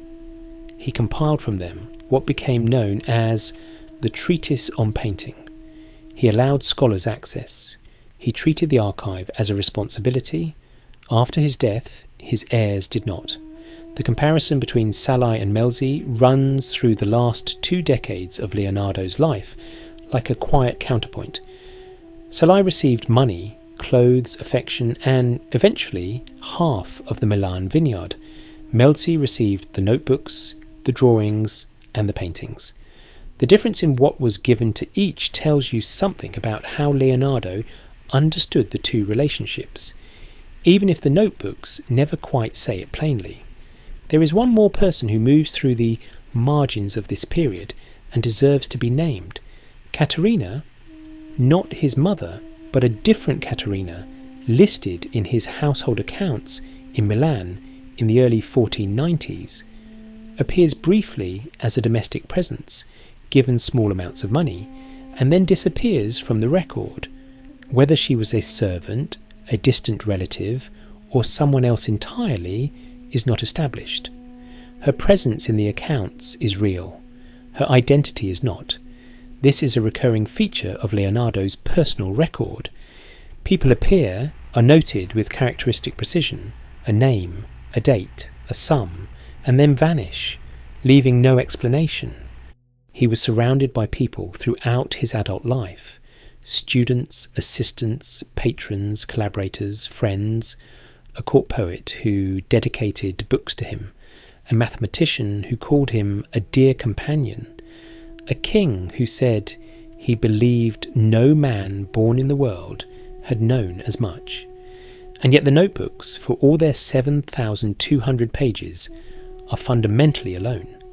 The hospitals of Renaissance Milan did not encourage what Leonardo was doing in them. Working by candlelight in the hours after midnight when the wards were quieter, he would position himself beside a cadaver and begin, not with urgency, with the same sustained, almost meditative attention he brought to a fold of draped cloth or the surface of a river. He dissected more than 30 human bodies across his lifetime. Men and women, young and old, some dying of known causes, some not. He worked in the hospital of Santa Maria Nuova in Florence and later in Milan. He kept careful records of what he found, drawing each structure from multiple angles, labelling muscles and nerves with letters that he then explained in the surrounding text. He had been interested in anatomy since his years in Verrocchio's workshop, where the study of surface musculature was standard training for sculptors. But what he began in earnest around 1489 and pursued most intensively between 1508 and 1513 was something categorically different. He was not studying the surface, he was going inside. The practical challenges were considerable. Cadavers decomposed. In warm weather, a dissection had to be completed within hours. Leonardo described working through an entire night to finish the study of a single elderly man who had died, apparently of old age, in the hospital, noting the man's extreme thinness, the condition of his arteries, the apparent cause of his peaceful death.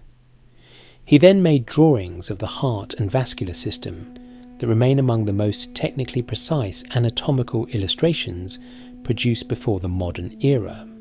To study the eye without it collapsing under the scalpel, he devised a solution. Boil the whole eyeball in egg white until it solidifies, then cut the hardened egg and the eye together in cross-section. The egg holds the shape. The internal structures remain visible. To create a model of the brain's ventricles, the fluid-filled chambers inside the skull, he used a technique borrowed from bronze casting.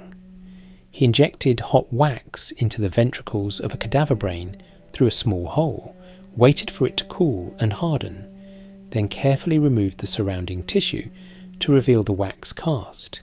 It was the sculptor's method applied to the interior of the human head.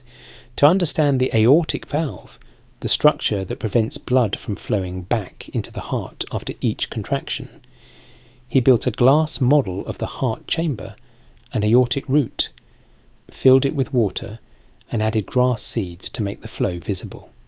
He watched how the water moved. He described what he saw with the precision of an engineer reading a hydraulic system. His notebooks from the anatomy years contain close to 240 detailed drawings of the human body. Individual pages carry up to 8 or 10 separate views of a single structure: front, back, side, cross-section, exploded view, with written notes filling every remaining space. He labelled muscles and their function specifically, not the muscle of the face, but the muscle of anger, lettered H, with a note explaining how it depresses the brow and compresses the bridge of the nose, not the muscle near the lip, but the muscle of sadness, lettered P, described in terms of the precise movement it produces in the corners of the mouth. He was simultaneously an anatomist and a painter. The two were inseparable. His most sustained anatomical achievement, and by some assessments the most extraordinary scientific accomplishment of his entire career, concerned the aortic valve. The prevailing understanding of the heart in Leonardo's time derived largely from the 2nd century physician Galen, whose work had been revived and codified during the Renaissance. Galen believed that blood was produced in the liver and distributed through the veins, while vital spirits were produced in the heart and distributed through the arteries. He believed the heart had 2 ventricles.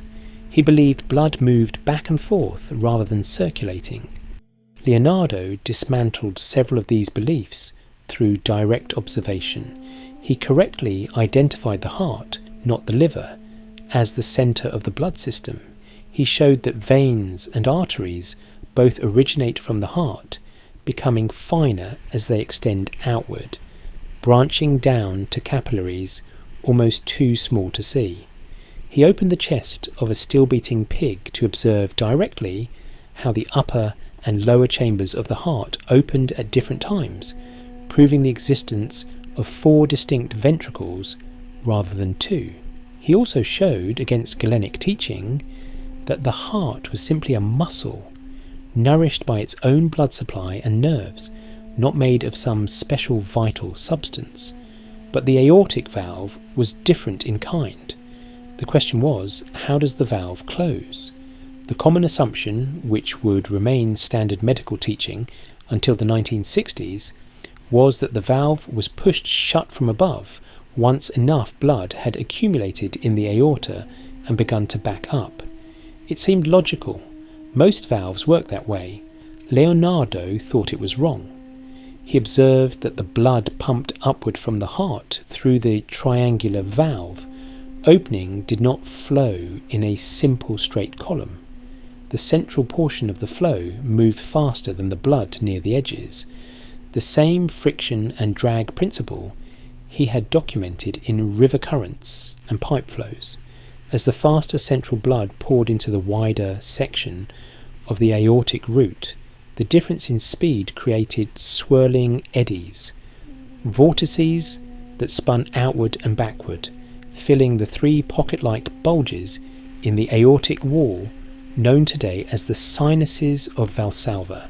Those vortices, Leonardo argued, were what closed the valve. The swirling blood spread the 3 leaflets of the valve outward and then pressed them together from the sides, closing the opening smoothly and completely, like wind spreading and then folding the corners of a triangular sail. He spent 6 pages of notebooks on this discovery, 20 drawings, hundreds of words. He wrote at the top of one page, borrowing Plato's inscription from the door of his academy, "Let no one who is not a mathematician read my work." He was correct. The Oxford cardiac researcher Brian Bellhouse confirmed it experimentally in the 1960s, using dye trace methods and a transparent model of the aorta. Essentially, the same experimental approach Leonardo had described 4.5 centuries earlier. An Oxford team confirmed it again in 2014, using magnetic resonance imaging of blood flow in a living human subject. Their conclusion: Leonardo's prediction of systolic flow vortices was accurate, and he provided a strikingly precise depiction of these vortices in proportion to the aortic root. The surgeon Sherwin Nuland, assessing this discovery, called it the most extraordinary of all the things Leonardo left to the ages, Leonardo never published it. His anatomy work had, at one point, been on a path toward publication. He had discussed a collaboration with the anatomist Marcantonio della Torre at the University of Pavia, who died of plague in 1511 before any joint work could be produced. The project dissolved with him. A visitor to Leonardo's studio in France in 1517 reported seeing detailed anatomical drawings and described them in terms that made clear he understood their significance, work that had never been done by anyone before, showing muscles, nerves, veins, intestines, in a way that makes it possible to understand the bodies of both men and women. He noted that Leonardo intended the material to be published. The Mona Lisa is approximately 77 centimetres tall and 53 centimetres wide. It is painted on a single plank of white Lombardy poplar wood. The paint layers are extraordinarily thin, built up through dozens of transparent glazes, each one applied with brushstrokes so fine that individual marks are essentially invisible even under magnification. The surface has the quality, as one curator described it, of looking into something rather than at something. Lisa Gherardini, wife of the Florentine merchant Francesco del Giocondo, is the subject most scholars now accept. Giorgio Vasari identified her. A marginal note discovered in 2005 in a Florentine library, written by Agostino Vespucci in 1503, confirms that Leonardo was working on a portrait of her that year, comparing his method to Apelles, the greatest painter of ancient Greece. Leonardo worked on it for approximately 16 years. He carried it with him to France in 1516, still unfinished to his own satisfaction, along with the Virgin and Child, with Saint Anne and the Saint John the Baptist. A visitor in 1517 saw all three paintings in his studio at Amboise. The Mona Lisa never left Leonardo's possession. He never delivered it to the Giocondo family. He never sold it. What held him to it for so long is visible in the painting itself, if you know where and how to look. The landscape behind Lisa is not a background. It is a geological argument. On the left side of the painting, the terrain is higher than on the right. A road or path curves in from the left. The water, level on the left side, sits higher than the water on the right. This is not a compositional accident or a perspective error. Leonardo had spent years studying how rivers cut valleys, how geological strata shift and erode, how water moving through rock over millennia produces the terrain we stand on. The landscape behind Lisa is, in the most precise sense, a landscape that has a history. It is not decorative. It is the deep time of the earth, rendered in paint, and Lisa herself sits in front of it on a balcony, connecting the human foreground to the geological background, exactly as Vitruvian man connected the human body to the cosmic geometry of circle and square. The sfumato technique that defines the painting's surface was not an artistic style Leonardo chose. It was a conclusion he reached through the study of optics. He had spent years investigating how the eye processes visual information, how light enters the cornea, how the retina captures an image, how the brain interprets what the eye receives. He understood, with a precision that would not be formally described by science for centuries, that the human eye has two distinct modes of seeing. The centre of the retina, the fovea, processes fine detail with high resolution. The peripheral retina processes lower resolution, but is more sensitive to motion and to low contrast information such as subtle shadow. When you look directly at something, you're using your fovea. When something is in the corner of your eye, you're using your peripheral retina.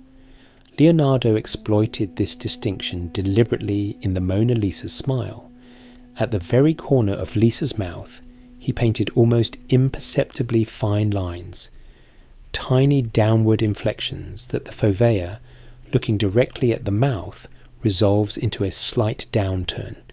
The mouth, looked at directly, does not quite smile, but look away, at her eyes, her hands, the landscape, and the corners of the mouth fall into peripheral vision. The peripheral retina cannot resolve the fine detail of those corner lines. What it registers instead are the broader shadows and the general upward curve. The mouth, in peripheral vision, smiles. The smile appears when you are not looking for it. It disappears when you search directly. Margaret Livingston, a neuroscientist at Harvard Medical School, described this in formal terms. A smile that is more apparent in low spatial frequency, blurrier perception than in high spatial frequency perception. A study at Sheffield Hallam University found Leonardo used the same mechanism in at least 2 other paintings. He did not stumble onto this. He knew what the eye did and why. He had studied optics with the same methodical intensity he brought to anatomy, and he understood that painting was not about reproducing what was there, but about engineering what the viewer would perceive. The same principle runs through the entire painting's surface. Edges are softened not randomly, but strategically, more blurred, where the form is less important to the composition, sharper where the eye should linger. The transition between Lisa's face and the shadowed side of her jaw dissolves so gradually that no clear boundary exists. The landscape blurs at the horizon, not simply because distant things are less distinct, but because Leonardo had documented the specific optical physics of aerial perspective. How particulates in air scatter light, how the colour temperature of distant objects shifts toward blue, how their outlines lose definition at measurable rates. He had done experiments with a pane of glass. He had held it up between himself and a distant tree, traced the outline, coloured it precisely, then done the same for a tree at double the distance. Comparing the two, he had data. The Mona Lisa is the application of that data. What makes this remarkable is not simply the technical achievement, though the technical achievement is extraordinary, but the fact that Leonardo pursued the science not in order to paint, but out of genuine curiosity about how seeing worked. The painting benefited from research that was conducted for its own sake, by a man who wanted to understand the eye the way he wanted to understand the woodpecker's tongue. The science was not in service of the art. Both were in service of understanding. This relationship between investigation and image runs through all of his major paintings once you know where to look. The baptism of Christ water, painted when he was still in Verrocchio's workshop, carries the specific behaviour of water flowing over a shallow riverbed, the way it accelerates as it shallows, the small standing waves it produces, the way it wraps around submerged surfaces. He had looked at this. He had studied it at Verrocchio's, and later made formal observations of water behaviour across decades of notebook entries. The rocks in the Virgin of the Rocks are geologically specific, the formations of an actual cave, with the kind of stratified layering that Leonardo had been studying since he found the fossil whale as a young man. The plants clinging to the rock at the base of the painting are identifiable species, painted with botanical accuracy.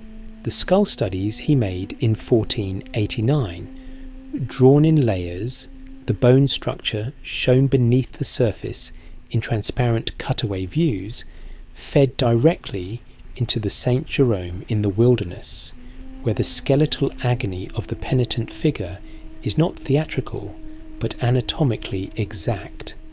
The muscles of the neck and shoulder, the way the arm's tendons pull against the clavicle, the sunken hollows of extreme emaciation. He knew all of this from dissection. And the Last Supper's gestural language, those precisely described hand positions, the specific combination of raised eyebrow and compressed lip that indicated astonishment, the body posture of a man about to rise, came from Leonardo's systematic study of what he called moti dell'anima, movements of the soul expressed through movements of the body.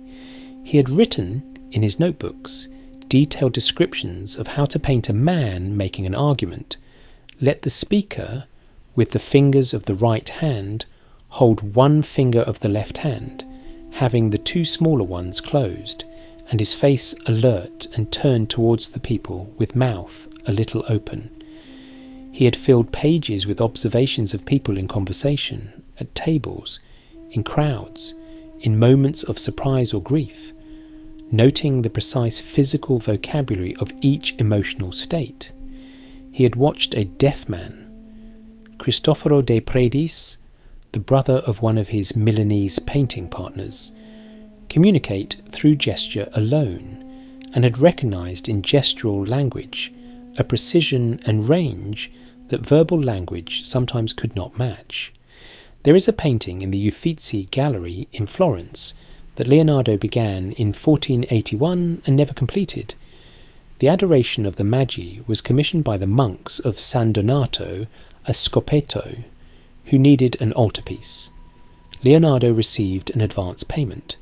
He made preparatory drawings of extraordinary ambition, perspectival grids, crowds of figures in swirling motion, horses rearing in the background, a ruined classical building dissolving into the distance. He transferred the composition onto a large wooden panel and began blocking in the forms with brown and white pigment.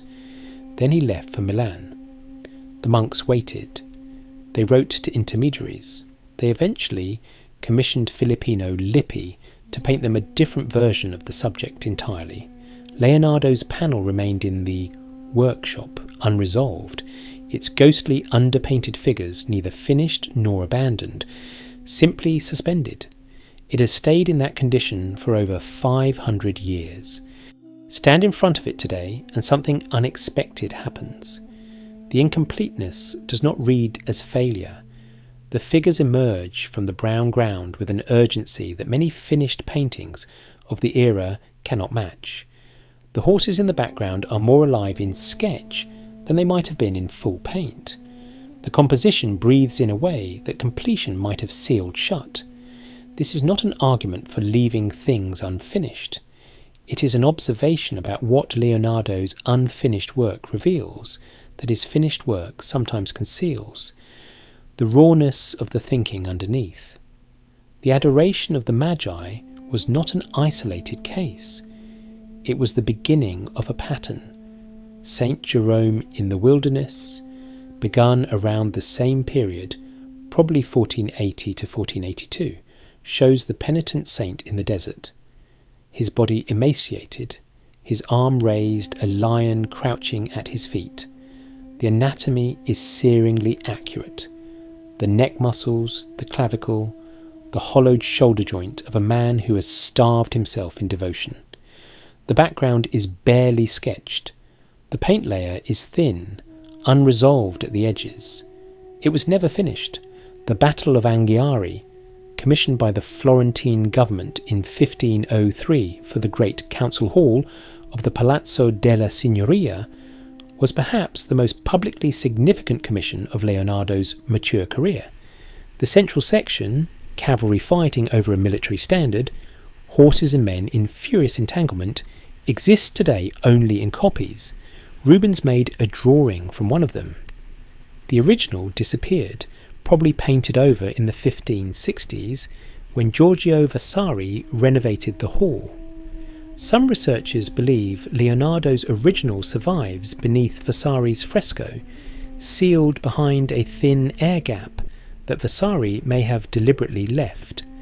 Technical investigations using radar and chemical sampling have produced intriguing but inconclusive results. The question remains open. The painting itself was never completed. The experimental encaustic technique failed. The paint ran. Leonardo moved on. The anatomy treatise, outlined multiple times, filled with drawings that a 1517 visitor called unprecedented, was never organised for publication. The hydraulics treatise was announced in notebook outlines at least twice across different decades and never assembled. The treatise on the flight of birds contains some of his most beautiful sustained writing and was never published in his lifetime. The optics treatise, described by a 16th century artist as the most beautiful manuscript a man ever made, has entirely disappeared. The pattern is consistent enough that it requires an explanation beyond simple laziness or distraction, both of which are too easy and too small. The Leonardo scholar Kenneth Clark, writing in the middle of the 20th century, described him as the person in whom curiosity was so powerful that it became a substitute for achievement, a man for whom the act of investigation was more satisfying than the act of completion. There is something to this, but it misses a crucial element. Leonardo did finish things. The Last Supper was completed within a year of Ludovico's deadline pressure. The Virgin of the Rocks, both versions, reached resolution. The Mona Lisa was, by any reasonable standard, finished many times over in the 16 years he worked on it, even if he never declared it so. The anatomical drawings are, many of them, complete as individual works, even if the treatise that was supposed to contain them never cohered. What Leonardo could not finish was not any individual work, but the larger project each work was part of. The Adoration of the Magi was not simply an altarpiece. It was an investigation into crowd psychology, perspectival depth, the motion of animals, and the representation of simultaneous emotional states in a large group. When the investigation moved to Milan, the altarpiece stayed behind, because the investigation was the point, and it had moved on. The Battle of Anghiari was not simply a history painting.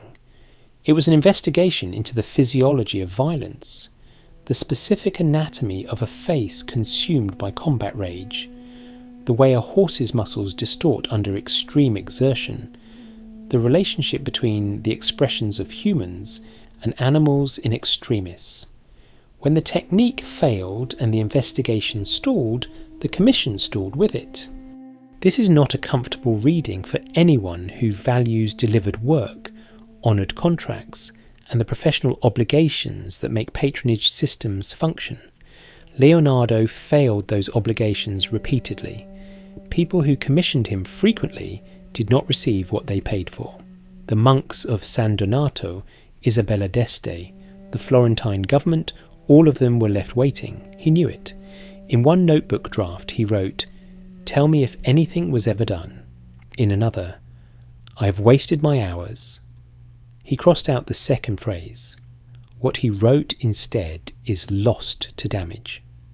There is a specific kind of grief in the inventory of what was planned and not completed.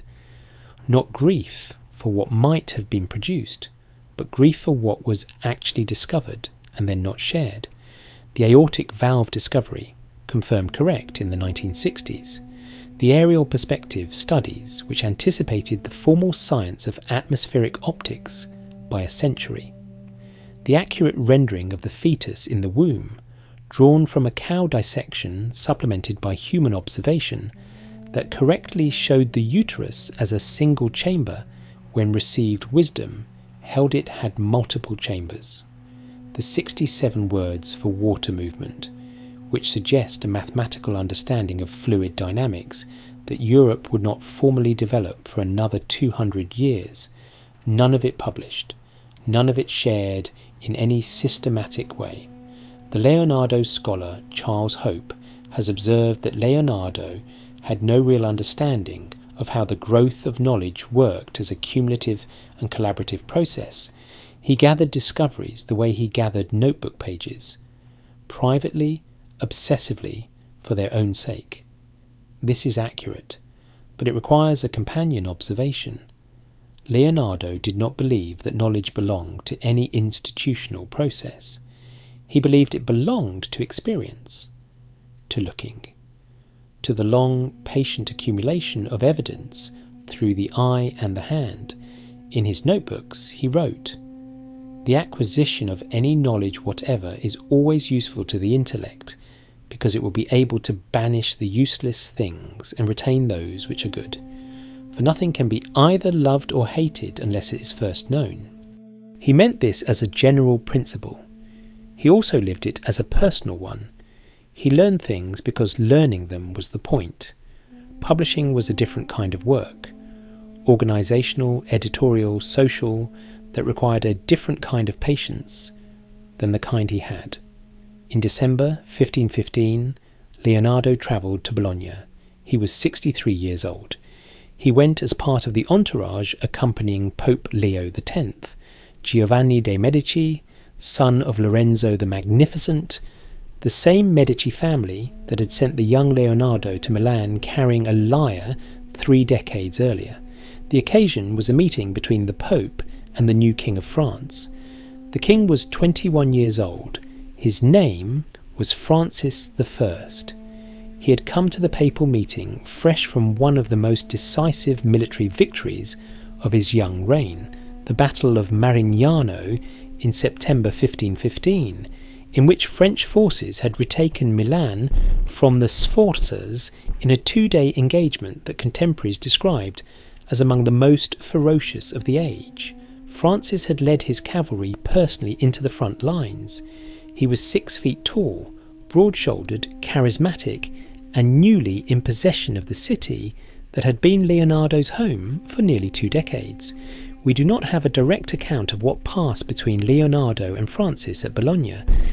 The meeting is documented as having occurred, but not transcribed. What is documented is what happened next. Francis began actively recruiting Leonardo to his court, with a persistence and warmth that Leonardo had not encountered from any previous patron. Letters from Francis's entourage to their ambassador in Rome, written in March 1516, are explicit. Leonardo should come. He would be most welcome. The king's mother, Louise de Savoie, added her personal encouragement. Giuliano de' Medici, who had been Leonardo's most recent patron in Rome, died in March 1516. Leonardo noted his death in his notebook with a brief cryptic phrase, "The Medici made me and destroyed me." Exactly what he meant has never been established. Whether he was referring to Lorenzo's failure to commission him in Florence, to the series of Medici-connected patrons who had given him work without ever quite giving him what he needed, or to something more specific, the record does not say. What the record does say is that he accepted Francis's invitation. In the summer of 1516, before the Alpine passes closed for winter, he left Rome for the last time. His travelling party crossed the Alps with several mules carrying furniture, trunks of clothing and manuscripts, and 3 paintings. The route was the standard one through the Mont-Cenis Pass. Leonardo was 64 and had never before left Italy. The mountains, which he had studied in geological drawings and described in notebook passages about the formation of rock strata, he was crossing for the first time in his body. He travelled with Melzi, who was 23, and with a new manservant named Battista de Villanis, who had joined the household in Rome. Salai, then 36, stopped in Milan at the vineyard. He would visit France occasionally over the next 3 years, but never settled there. Francis gave Leonardo everything. The title was first painter, engineer and architect to the king, but the title was almost beside the point. What Francis gave him practically was a small red brick manor house with sandstone trimming and playful spires, set in almost 3 acres of gardens and vineyards in the Loire Valley village of Amboise, 500 yards from the royal Château d'Amboise. The house, known as the Château de Clou, and now called Clos Lucé, was connected to the king's residence by an underground tunnel. The stipend was regular and generous, and, crucially, entirely independent of delivering any paintings. Francis wanted Leonardo's mind. He wanted to sit with him and talk about how the eye works, about why the sky appears blue, about the mechanics of water flow and the properties of light and the formation of mountains. The sculptor Benvenuto Cellini, who spent time at the French court, reported that Francis became completely enamoured of Leonardo and declared that he could never believe there had existed another man who knew as much, not only about painting, sculpture and architecture, but as a philosopher. Francis said of Leonardo, according to Cellini, he was truly a great philosopher. Leonardo had spent his career trying to be taken seriously as something more than a painter. In Amboise, at 64, he finally was. The house at Clos Lucé had a large ground floor hall where Leonardo ate with his household and received visitors, and a large bedroom above it with thick oak beams, a stone fireplace, and a view over a grassy slope to the king's chateau. Melzi had the other upstairs room. He kept a running list of books Leonardo wanted him to procure from Paris, including a recently published study of fetal development in the womb and a volume by the 13th century Oxford friar Roger Bacon, whom Leonardo recognised as a forerunner of the experimental method he had practised his entire life. Leonardo designed and staged pageants for Francis, as he had for every patron before him. In May 1518, celebrations at Amboise marked the baptism of the king's son and the marriage of his niece. Leonardo constructed an arch topped by a salamander and an ermine, symbols of France and Italy respectively, and transformed the chateau's piazza into a theatrical fortress. Fireworks and air-inflated balls were launched across the courtyard. A diplomat's dispatch describes the balls bouncing across the piazza to general delight and no damage. He was 66 years old, designing theatrical fireworks for a party.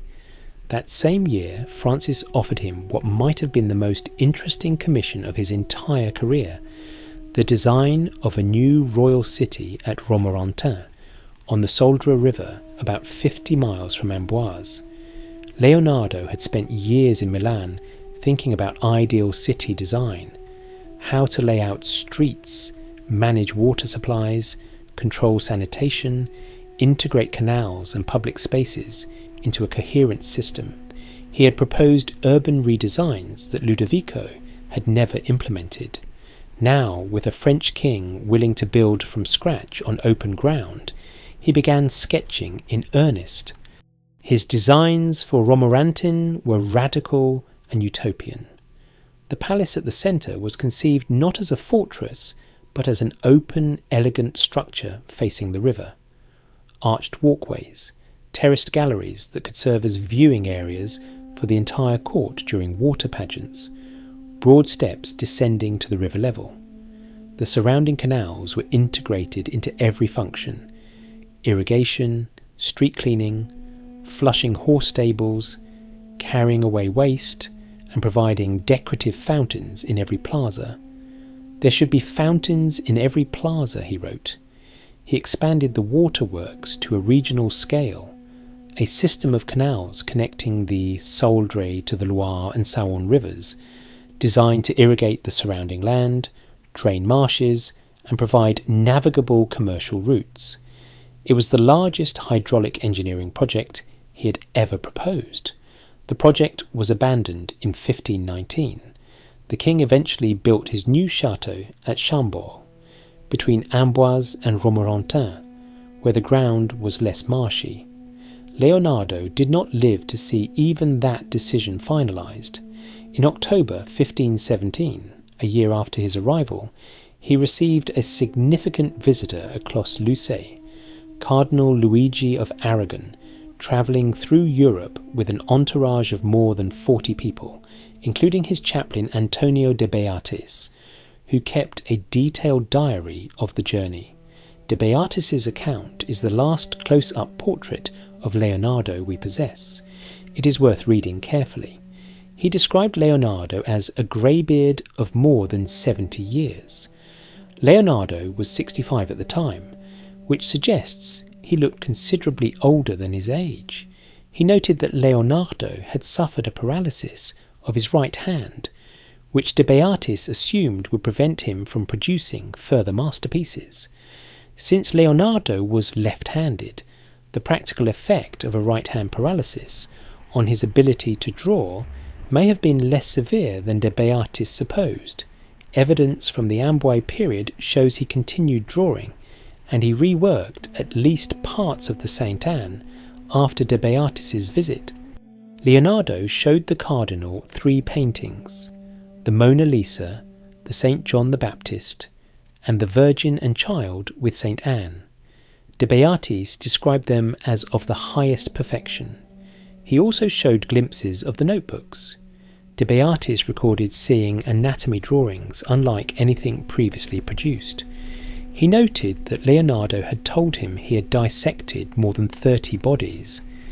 He mentioned, almost as an aside, that Leonardo had filled an infinite number of volumes with treatises on water, machines, and other subjects, and that if published, they would be of the greatest profit and delight.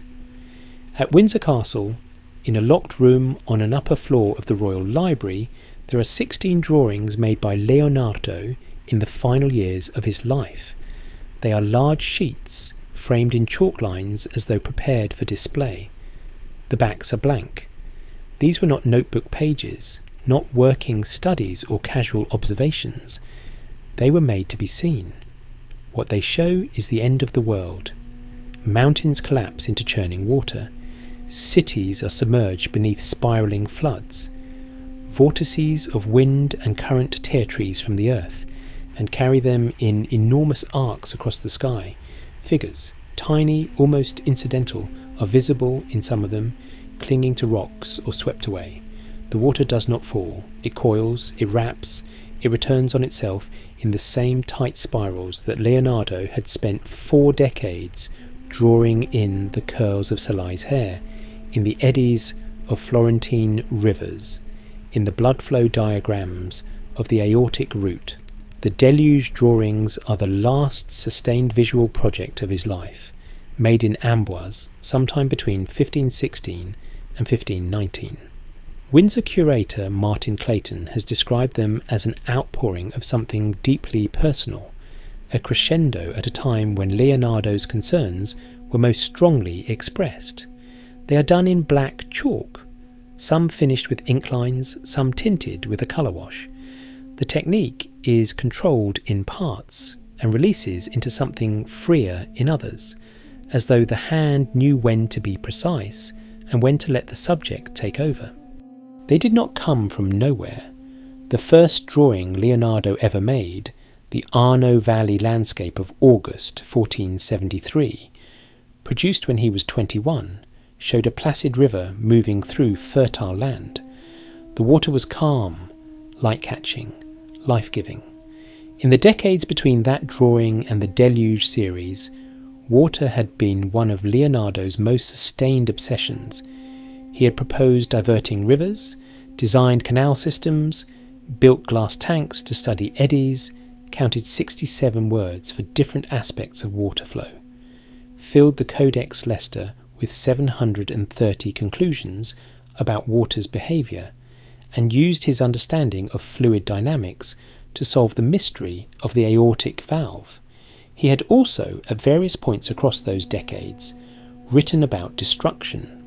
In the cave above Vinci, as a young man, he had found the fossil whale and written his first apocalyptic vision: rivers stripped dry, fields gone bare, fire consuming the earth. In Milan, in the 1490s, he had written and apparently performed a narrative for the Sforza court describing a catastrophic storm of water, sand, mud and stones. In his notebook pages from across the decades, there are scattered descriptions of floods, of the terrifying power of water in motion, of the geological forces that had lifted seabeds into mountain ranges and would eventually recycle them back again. The deluge drawings gathered all of this into a final form. Alongside the drawings, Leonardo wrote 3 long passages totaling more than 2,000 words, describing how to represent a deluge in paint. They were intended for his treatise on painting, instructions to himself and to any painter who followed. But they moved in the writing far beyond instruction.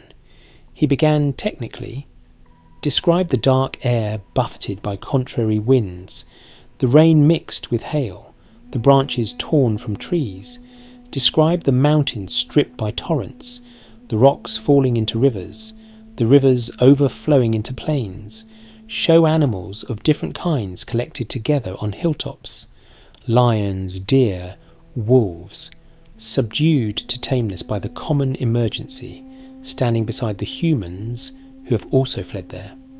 Then the writing accelerated.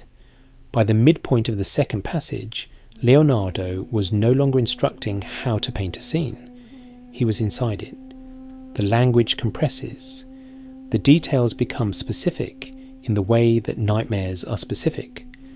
Not abstract disaster, but the precise texture of what it feels like when the water comes. He described people clinging to trees that the water then uproots. He described the sounds, which a painting cannot contain, but which Leonardo could not stop himself from recording. He described some people killing themselves rather than waiting. He described mothers holding their drowned children above their heads, looking up at the sky with threatening gestures, upbraiding the wrath of whatever was responsible. He did not name God. He named Neptune and Aeolus, the classical gods of water and wind, in passing. But the flood is not divine punishment in these passages. It has no moral dimension. It is simply what nature does, given sufficient time and sufficient force. This was consistent with everything Leonardo had believed since the fossil whale. Nature was not purposeful. It was not cruel. It was not kind. It was an engine of transformation, producing and consuming forms with equal indifference, operating according to physical laws that could be observed, measured and partially understood, but never argued with and never finally escaped. He had watched the clay model of the horse monument be used for target practice. He had watched the Last Supper begin to flake within 2 decades. He had watched patrons fall. Ludovico Sforza in a French prison, Cesare Borgia destroyed by the death of his father, Giuliano de' Medici, dead at 37. He had watched Florence change beyond recognition. He had left Italy for the first time at 64, carrying paintings he could not stop working on to a country whose language he did not speak. And he had suffered, at some point in his final years, a paralysis of his right hand. He was left-handed. The practical consequences for drawing were probably manageable, but the symbolism for a man whose hands were instruments of observation as much as his eyes was not nothing. De Beatis, visiting in 1517, noted the paralysis and concluded that no further masterpieces should be expected. Leonardo showed him the 3 paintings anyway, and the anatomy drawings, and described the volumes of unpublished work with a completeness that suggests he was still mentally organising what he had done and what remained to be done. He was drawing in Amboise until very close to the end. A geometrical study dated to within months of his death shows his hand still precise, still working on the mathematical problems about the transformation of curved surfaces that had occupied him for decades. He had written in an earlier period that he intended to compile his geometry work into a definitive form. He was still working on it at 67. The deluge drawings are sometimes read as evidence of despair, a dying man contemplating annihilation. This reading has a surface plausibility. The imagery is dark. The passages that accompany the drawings contain some of the most harrowing prose Leonardo ever produced, but they are also unmistakably the work of a man in full possession of his observational faculties. The swirling water in the drawings is not merely expressive, it is geometrically structured. The vortices follow the same mathematical rules that Leonardo had documented in his studies of actual water behaviour. Even the most apocalyptic passages contain specific physical notations. The swollen waters will sweep around the pool that contains them, striking in eddying whirlpools against the different obstacles, and then, mid-catastrophe, the angle of reflection will be equal to the angle of incidence. He could not stop observing long enough to despair completely. The underdrawing of the angel's curls in the Annunciation, one of his earliest paintings, made in Florence nearly 45 years before the Deluge drawings, has been revealed by spectrographic analysis to be drawn in spirals strikingly similar to the water vortices of the final series. He had been drawing the same form since the beginning: the curling hair, the eddying water, the spiral staircase, the coiling intestine, the vortex in the aortic root, the whirlpool in the flood. The world moved in spirals. Everything flowed, transformed, returned. He wrote in one of his notebook passages about water, "The water you touch in a river is the last of that which has passed, and the first of that which is coming, so it is with time present." He was describing a river. He was also describing something else. In the Deluge drawings, the mountains do not simply fall. They fall into water that will eventually deposit them as sediment, compress them under pressure, lift them again over geological time as new mountains. The destruction is also transformation. The annihilation is also continuation. Francesco Melzi lived until approximately 1568. He was in his mid-70s when he died, a long life by any measure, and one spent in part as the custodian of the largest single archive of Leonardo's work in existence. He kept the notebooks carefully. He organised what he could.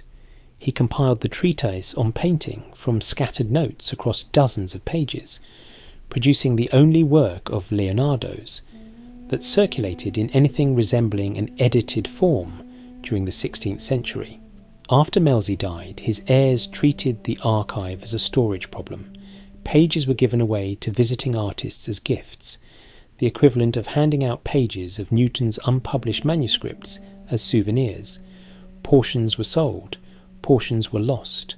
A sculptor named Pompeo Leone acquired large sections of the collection in the late 16th century and reorganized them, cutting pages apart, rearranging sequences, pasting fragments together, in ways that permanently scrambled the chronological and thematic order Leonardo had given them. What survived that process, and the subsequent centuries of dispersal, sale, theft, and archival neglect, is roughly 7,200 pages. Scholars estimate the original total may have been 3 to 4 times that number. What was lost includes, almost certainly, the complete hydraulics treatise, a substantial portion of the optics work, the missing sections of the anatomy project, and unknown quantities of drawing and writing that nobody catalogued before the pages disappeared.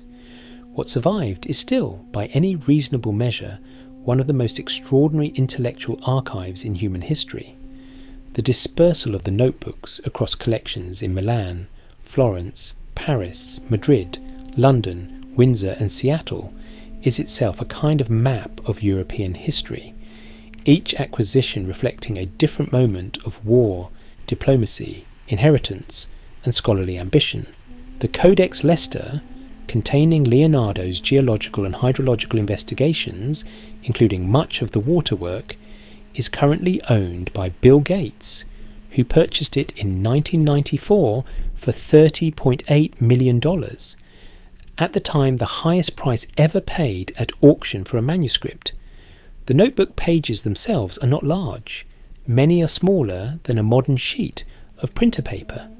They are fragile. The ink has faded on some pages to the point where ultraviolet and infrared imaging is required to read them. The mirror script still runs right to left, still requires a mirror or a trained eye accustomed to reading it. 500 years later, scholars are still finding things. In 2017, Kemp and Palanti's archival research established Caterina Lippi's identity, resolving a question that had generated speculation, ranging from Arab slaves to Chinese concubines. The answer, when found, was simpler and more human than any of the theories. A 16-year-old orphaned girl from the hills near Vinci. In 2014, the Oxford MRI study confirmed Leonardo's description of aortic valve closure through blood vortices, 450 years after he drew it. In the 1980s, the architectural historian Claudio Scarbi found Giacomo Andrea's version of Vitruvian Man in a Ferrara archive, the drawing that had been made at the dinner where Salai ate enough for 2 people and broke 3 cruets, establishing the collaborative context in which Leonardo produced his iconic image. The archive keeps yielding. The pace of new discovery has not slowed. This is worth pausing on. Most historical figures are studied until the record is substantially exhausted, until the available sources have been read, translated, cross-referenced and incorporated into an established account. With Leonardo, the process works differently. New technical capabilities, infrared reflectoscopy, multispectral imaging, X-ray fluorescence analysis, magnetic resonance, imaging of paintings and of human bodies, keep revealing things that were invisible to earlier generations of scholars. The underdrawing beneath the adoration of the Magi, visible only under infrared, shows compositional decisions he made and then abandoned. The paint layers of the Mona Lisa, analysed through X-ray fluorescence, show the specific sequence in which he built the surface over years. The spectrographic analysis of the Annunciation's angel reveals the spiral underdrawing that connects his earliest work to his last. He is, in some measurable sense, still being discovered. What does the completed picture look like, as complete as it currently is? A man born outside the law in a hill town in Tuscany in 1452, who spent his childhood split between 2 households and his adolescence in a commercial art workshop in Florence, who taught himself geometry, anatomy, optics, hydraulics, geology, botany, cartography, and the mechanics of flight, who painted at most 15 finished works across a 40-year career, who dissected more than 30 human bodies and filled 7,000 pages with the results, who discovered the mechanism of the aortic valve and then did not publish it, who designed the most ambitious equestrian statue of the Renaissance and watched the bronze be melted for cannon, who painted the most famous smile in Western art by dissecting the muscles responsible for producing it, who spent 26 years in the company of a young man he called Little Devil and drew his face onto a page of heart diagrams, who crossed the Alps for the first time at 64, carrying 3 unfinished paintings, and who spent his final years designing a utopian city with fountains in every plaza and drawing the end of the world in chalk on large sheets of paper. That is the factual outline. The person inside that outline is, as the New Yorker art critic Adam Gopnik once observed, matchlessly weird and nothing to be done about it. There have been many attempts to make Leonardo legible, to assign him to a category, to explain him through a theory, to reduce the strangeness to something manageable. He was a proto-scientist. He was a Renaissance man. He was a repressed homosexual whose frustrated desires powered his creativity. He was a man of genius, held back by his own perfectionism. He was the first modern thinker. He was the last medieval one. Each of these framings captures something real and loses something essential. What the notebooks resist more than anything is the idea that Leonardo can be explained by any single principle. He was not driven primarily by art or by science or by ambition or by curiosity or by love or by fear, though all of these were present and all of them were real. He was driven by all of them simultaneously in proportions that shifted across decades and could not always be distinguished from each other.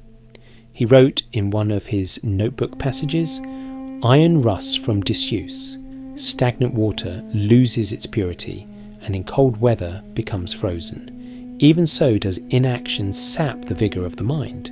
He did not suffer from inaction. Whatever else he failed to do, and the list is long and real, he did not stop." The Florentine painter watching him from across the workshop in 1476, the observer we placed at the beginning of this account, would have seen a young man writing backwards with his left hand, mixing pigments with an intensity that suggested the pigments were evidence of something larger. He would not have been wrong. What that observer could not have known, what nobody in the workshop could have known, was that the backwards writing would eventually fill 7,000 pages, that the pigment mixing would produce the Mona Lisa and the Last Supper, that the same hand-drawing drapery folds would eventually be cutting into skulls and charting the behaviour of blood in a glass model of a heart. He could not have known that 450 years after that workshop morning, surgeons would still be catching up to what the left-handed young man in the corner had figured out by candlelight in a hospital room. He could not have known any of that, but he probably knew, watching the young man work, that something unusual was happening, something that would not be easy to look away from. It never was. If this story of Leonardo stayed with you, subscribe. There are more lives like this one, and more worlds built on evidence and careful looking, waiting to be made into something worth watching. We will be here.